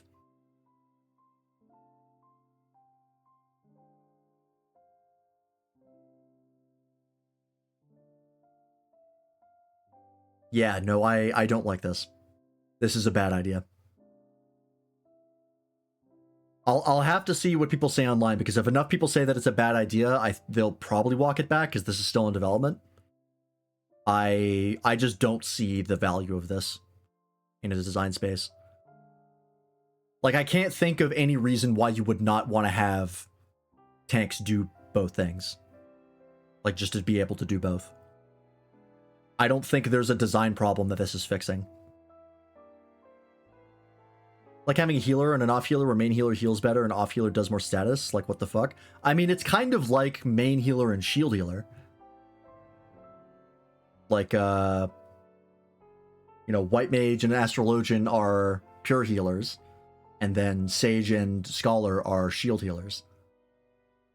Where they kind of do different things and they're better in certain circumstances, but you can still use both.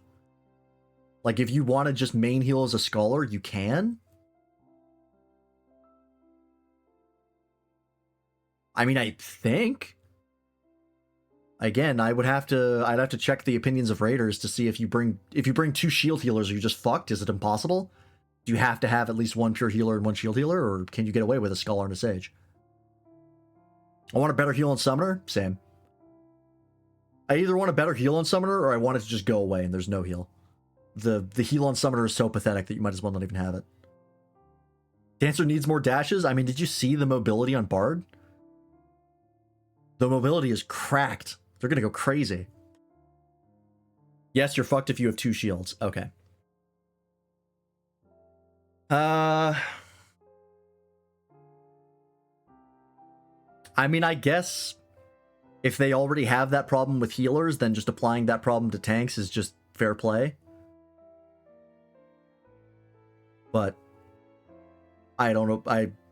It's still not a good idea, in my opinion.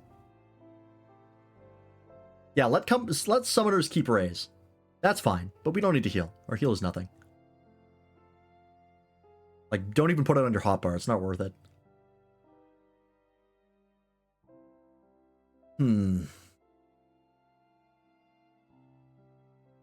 I mean, if anything, what they should do is they should just give tanks everything and then get rid of shield healers and pure healers on healer. Like, give White Mage some shield healing and give Scholar some pure healing.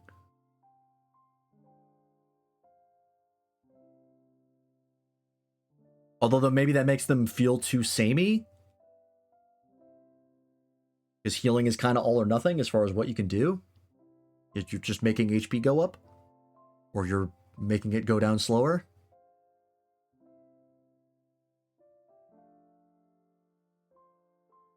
Yeah, you got a cure potency of 400, but you don't have the stats for it to matter, exactly. Yeah, I don't know about this.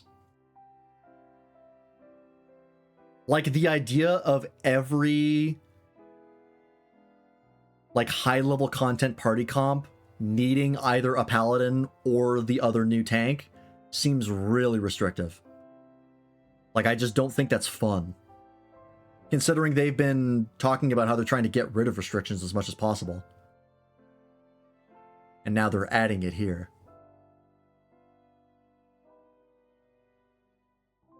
I just don't understand why they did it. That's what's really confusing me. I don't see the purpose of this. Maybe they'll explain it. So Paladin will fall under a main tank role, and the new tank in 8.0 will also be a main tank. Yeah,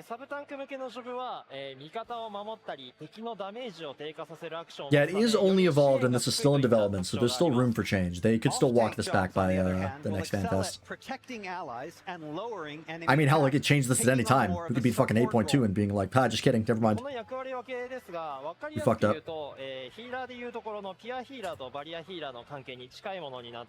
Did he just say healer? Somewhat similar to how with healers we have a pure healer and okay, so that this is exactly why they're doing it.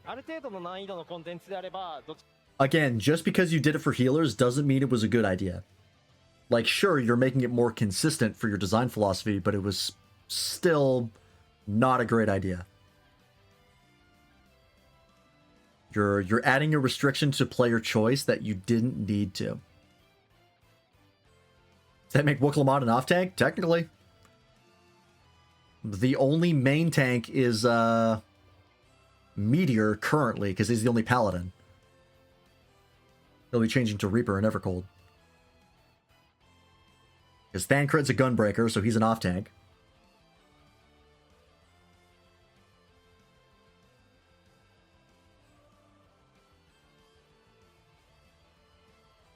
And I think that's... Well, I think actually... Grahatia... He has a paladin mode, so he's the other main tank. I guess he'll be the only main tank come Evercold. That's still, I mean, again, it's going to be for normal content, not like it fucking matters. Yeah, that's weird. That's really, really weird to me. If anything, wouldn't you want to have more main tanks than off tanks? Shouldn't you have at least 3 main tanks? Because you have the majority of your content, in fact, all of the content practically in the game, with at least 1 tank. It's only in other content that you get too for there to be an off tank. Not that it matters in normal content, but still. Wouldn't you want to have more main tanks than off tanks in general? Because the more of your content utilizes main tanking?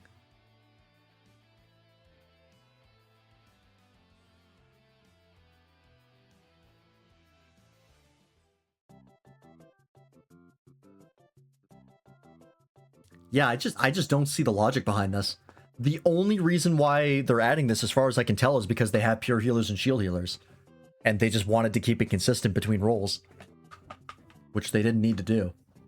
It's a completely meaningless change. Or a completely unfounded change.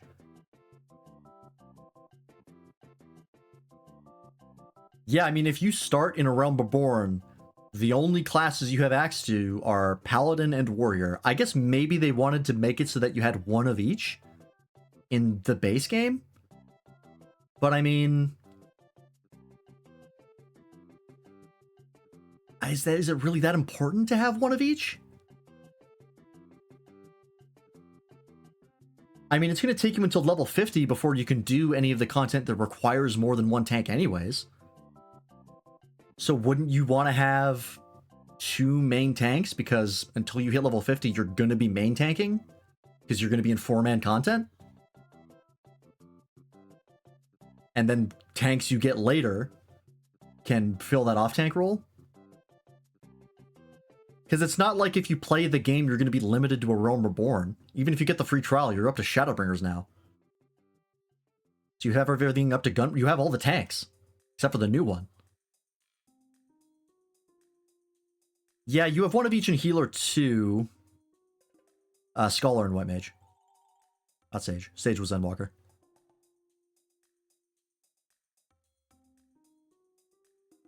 Yeah, I mean, I guess I kind of see it, but...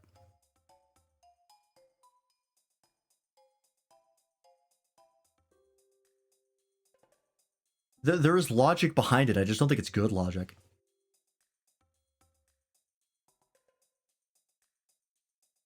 I don't think they've justified this choice as much as they should have.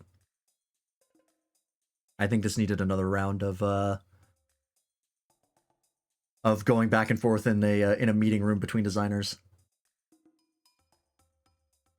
I don't think this change is justified.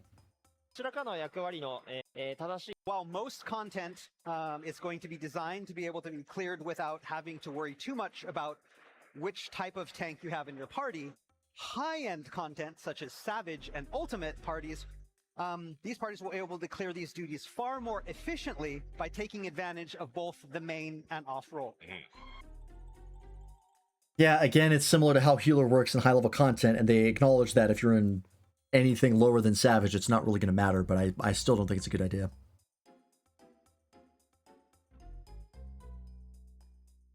If anything, Paladin should be the off-tank? I kind of agree with you. Because, like, Paladin has the magic to actually cast spells that reduce damage to the party. Whereas Warriors, I mean, it does also have that, but it's more about getting hit and healing.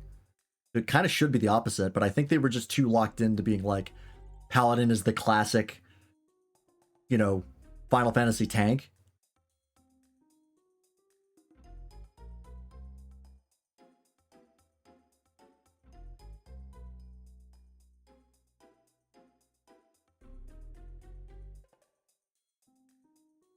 Yeah.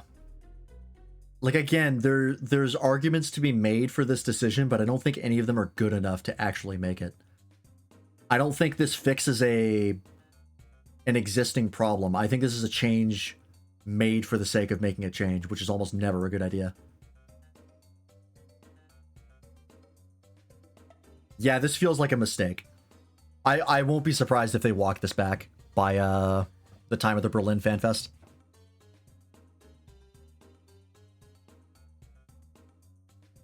Or at the very least, even if they do go through with this, I feel like they will walk it back eventually at some point during Evercold's patch cycles. Because I don't see anyone taking this well. Like, this doesn't feel like something someone's gonna get excited about. This just feels like an unnecessary restriction. I don't see people... I can't imagine raiders getting excited about this. Losing access to, like, what you want to play. If you've been, like, the Dark Knight main tank for your static for however long, and then Evercold rolls around and it's like, oh, sorry. Dark Knight now sucks at main tanking, so someone else needs to take your spot and you need to off tank now. I don't think anyone's going to be happy with that.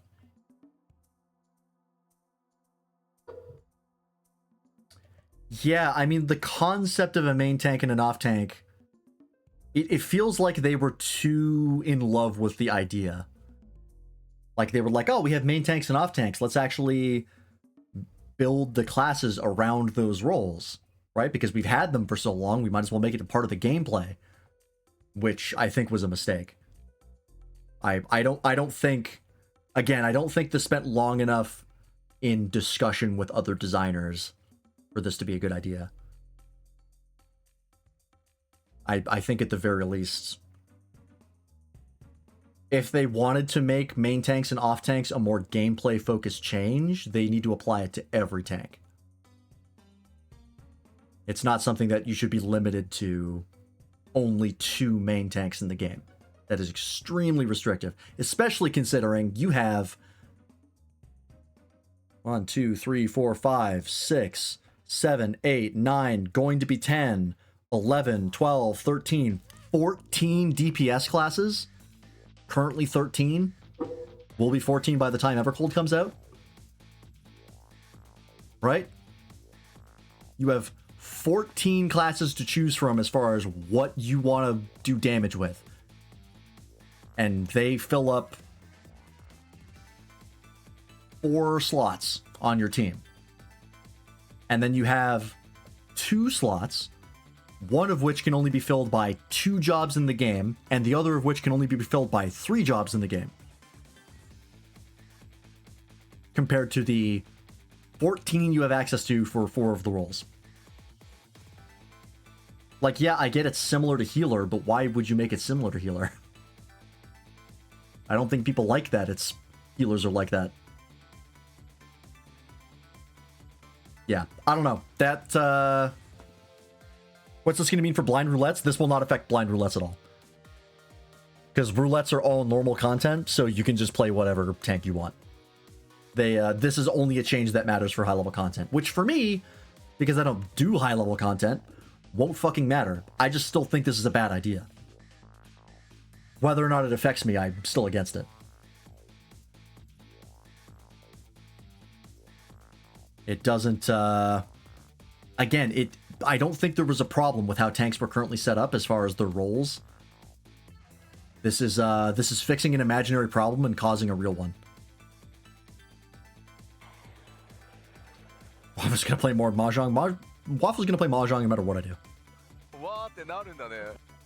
It's so interesting when we talk about tanks and people get really excited about them. Yeah, some people got excited about them. There was also a lot of silence in that crowd. Evolved mode, so want to point out that this pertains to the evolved mode, so doesn't matter. Evolved mode is going to be the primary mode that people use moving forward, especially because it does more DPS. Do we want to show gameplay one more time? One last time to gameplay 1, please. Yeah, I'm just gonna show it off a little bit more. I think overall the evolved system is a positive. Like, I think it's gonna have growing pains, especially getting rid of the 2-minute meta. That is going to cause problems, but it's things you can deal with. I'm just more concerned about how the player base will react to it. As a result, it shouldn't take that long for players to grasp the new playstyle for each of these jobs. I guess this game making the game more accessible, which again, people complain about that it's making the game easier, but fuck, whatever. Don't play the game. If enough people don't like it, then they will change it.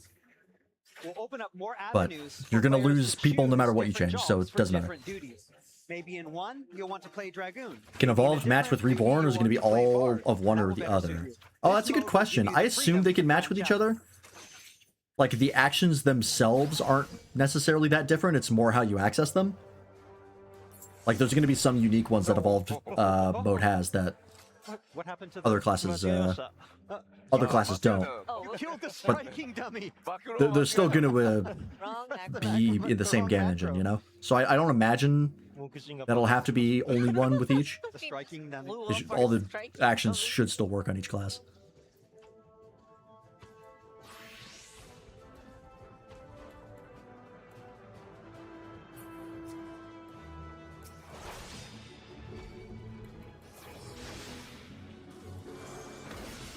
Again, this is all subject to change because this is an in development thing, and they are getting more information out by the Berlin Fan Fest. Yeah, they killed the striking dummy, which is funny. So there could still be plenty of changes by the time Berlin rolls around. But the only thing I'm against completely is the main tank, off tank stuff. I think everything else will just be down to execution. I think in general they're moving in the right direction. It's just going to be a question of can they make it work. さあというわけでまあちょっと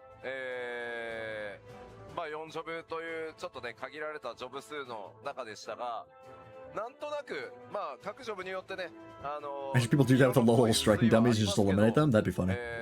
新しく have to wait for them to エボブル respawn. ーモードでジョブがどう変わっていくのかみたいなのを I don't know how they ご覧いた program the だけ striking た dummies, so I ん don't じゃ know. ないかなと思います Could just be because So it's a today debug we were build. only able to show 4 jobs, which might be limited in number, but I feel that we were able to show how these jobs will feel differently in the evolved mode. I mean, the important thing here that they showed off was their reasoning behind doing this, and like what they're trying to do. And as far as I can tell, their reasoning and what they're trying to do matches what the player base has wanted for like 4 years. Like practically since I've been playing the game. So they're at least acknowledging the feedback and they're trying to do something about it, which is the important part. They're not just being like completely ignoring. Like I've said before, there are limits to how much you should listen to your player base because sometimes they're real fucking stupid and they have bad ideas. But feedback is important. So the fact that they are taking some of the biggest things people are complaining about and acting on them is a good sign. さあではちょっと改めて最後もう一回パワーポイントお願いしてもよろしいですか Especially the fact that they are trying to one last time, please. they specifically made the point of trying to make each class 今日ね feel unique and play 玉木 like 君 that が class should これ feel. からのバトル Like の with メイン Dragoon. コンセプトまあこのように That's 紹 really 介 nice. してくれました So of course today Tamaki went through and No, they're not explained hitting crafters. how our battle system This is going only to for, be, battle actions. updated moving forward. これはまあ玉木君のコンセプト Crafters don't need to change because they're not でもある timed. んですよやっぱり14チームバトルに関わる Well, 自分も usually 含め not て timed. 全員の今回のコンセプトになってます And of course, Tamaki is very responsible for this concept, but I think it also includes all of us that work on the battle elements, me included, having this main concept. まあこれまで ARR を発売してからここまで13年間いろんなシステムのアップデートや積み上げっていうのをここまでやってきました And of course, since A Realm Reborn, for 13 years, we've continued to update and make adjustments to this game. Yeah, Reborn なの mode で is ここからは13 years old. まあこの2つのモードで They had to よ do り something. 新しい人にもしかもボスごとに違った面白さで楽しんでいただきたいというのがこの Foundation underneath us, we're looking to bringing in more new players, but then also to be able to And that's a big thing too. make MMOs live or enjoyment die to on bring new enjoyment players. to those people who are So they have to wanting more constantly be excitement worried about the new player and experience, for and people to this does continue look like it's going to playing be for a long very new time player friendly. and have that freedom to with each encounter try to experiment different strategies and different sort of approaches to them. ですのでこれからもぜひバトルシステムチームバトルコンバットチームまあバトルに携わるところだけではないんですけどぜひ応援の方いただけると大変嬉しく思います As such, we would love your support for our battle system team, our battle combat team, and the developers back home. では玉木くん、さらにちょっと少し付け加えつつ最後お伝えしてもらえますか。So can we get a few closing words from you, Tamaki? はい、以上が、エヴァコールドからのバトル仕方であったさを感じ The Reborn and Evolve. 持っています。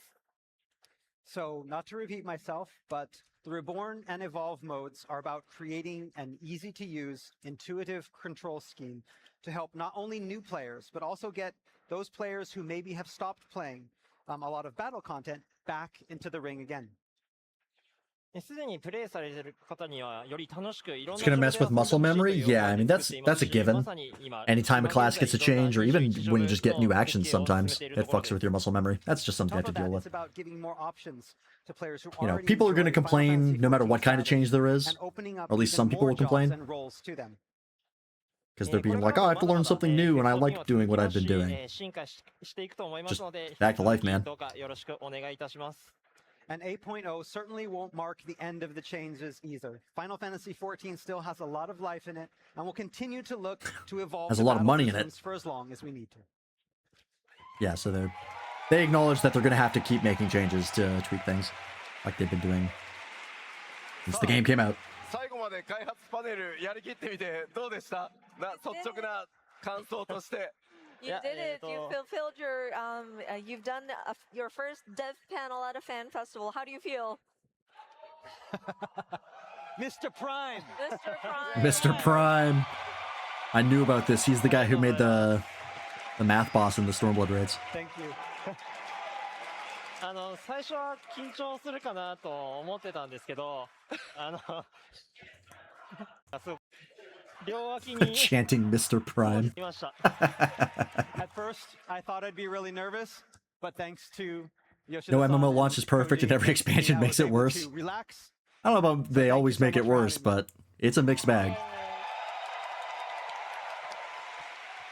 そして何より皆さんからすごいエネルギーを There's going to be peaks and そのエネルギ valleys. ーを感じたことによって少し落ち着くことができたので You gotta keep は trying い stuff. 最後までやりきることができたので本当に今日はありがとうございました。 14 proves And that of you course, can't I just keep couldn't doing the have same done thing this over and over without all again, of you and all of even your when it's making energy money, and all because of your eventually people get tired reactions of to it. everything going on up here. Hearing those reactions has helped me calm down a bit, so thank you so much for that.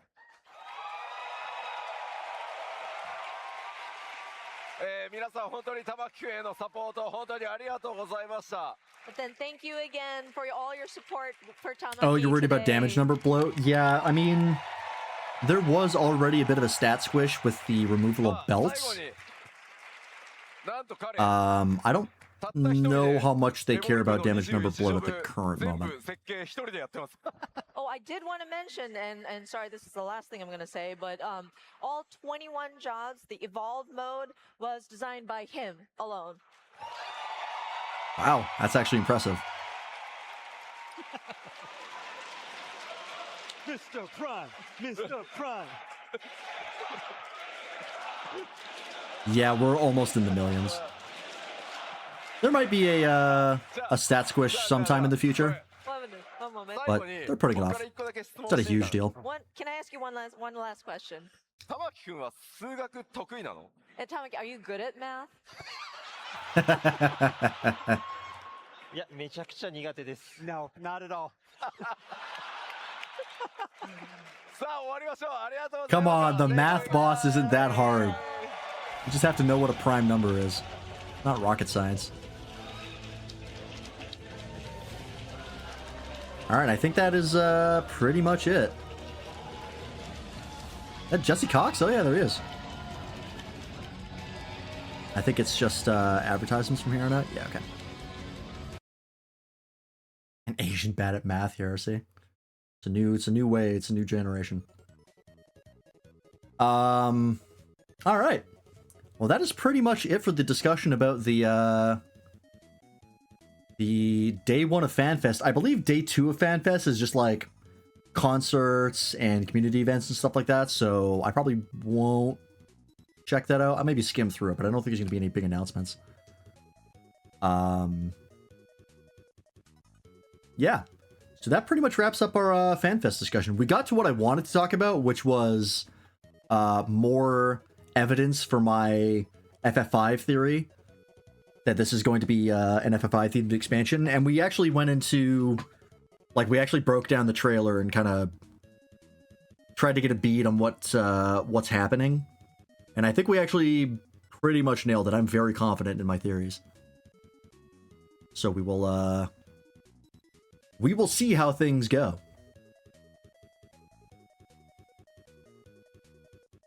If that Reaper is the fourth reflection of the Warrior of Light, does that mean that they're void-bound like all the other Reapers? Well, that's if they're the reflection of the Warrior of Light. I assume they would have a void-bound with the other Reapers, because that's kind of what makes you a Reaper. That's the whole shtick. They have an avatar, which is a void scent, effectively, I believe. But I don't know. But yeah, I'm very excited for Evercold. You don't have to twist my arm to get me excited about something that's related to FF5. So I'm into it. And we'll probably be back to talk about the Berlin Fan Fest whenever that happens. New range DPS farmer. Yeah, it's just Reaper, but you throw crops at them. Yes, Reapers were originally Garlean farmers who contracted with Void Scent to get the power to defend themselves. That doesn't mean you can't have a Reaper from another world.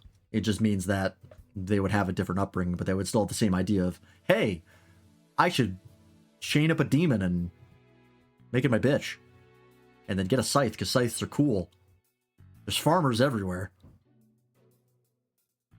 So, yeah. Yeah, instead of a Void Sense, just a Scarecrow. I mean, they did have all the things with animation sets, so maybe there could be an actual farmer-themed Reaper skin. Possible. We'll know more in Berlin in a few months. But that is exciting, though. I'm super hyped for Evercold. Hopefully the story is good. Can't know for sure until it comes out, but I think they've got a pretty good start. We'll see where they go with 7.5 next week. Stripper dancer skin? You mean dancer? That's already in the game, crazy enough. Reaper's just a pitchfork they stole from Jukian. Yeah, I still haven't seen the 7.5 trailer because I always avoid the past trailers. So I'm very curious to see how that's going to set up Evercold. I mean, there's 2 patches. It's weird that they're having the next... After 7.5, the next MSQ quests are going to be in 7.56, not 5. That's weird to me. Not that it really matters, it's just... They've always had it in 0.55, and I don't know why they're doing it this time. Or not doing it this time. 10-hour sex scene with the new Asian. People are fans of Homer, I will say that. I think she's a fun character. She's a very unique, like, character archetype we haven't really gotten. Oh, that's a cool looking chair. How much is it? Fucking $700? Probably. But yeah, that's pretty much it. It is about that time, so I think we will actually just wrap up here, because I think we talked about everything I wanted to talk about. I might make a post on the subreddit talking about my theories for this being FF5 themed, and like all the stuff we talked about, because I haven't seen anyone else talk about that yet, and I'm feeling pretty good about my theories, so I might try to get the jump on that. No, not back to Mega Man on Tuesday, because this Tuesday is the new patch for 14. So we'll go from talking about 14 to playing it. We'll do the Alliance Raid on Tuesday and the MSQ on Friday, as usual. And then probably back to Mega Man on Saturday. Unless we, for some reason, take an extra day on 14, but we probably... That's never happened before, I don't think, so we shouldn't need to. Gameplay on my yapping stream? I know. I'm letting y'all down. Yeah, let's go ahead and see where we're dropping you off, shall we? Thanks to everyone in chat today, by the way. Toaster, Doppel, Waffle, Arsai, Morganite, and everyone else who said hi. We appreciate you. And we appreciate everybody who was lurking. Yeah, the last MSQ quest is going to be 0.56, which is odd, but I guess whatever. Who gives a shit?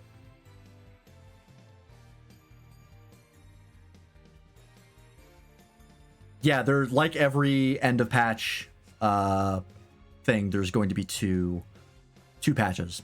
0.5 and 0.55. Or I guess in this case 0.56.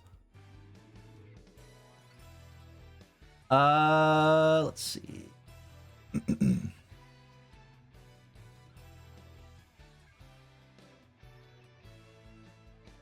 Oh, you know what? Let's see, how long have you been streaming for? You literally just ended. Okay.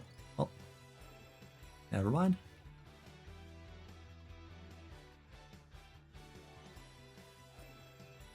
We're gonna raid PBG.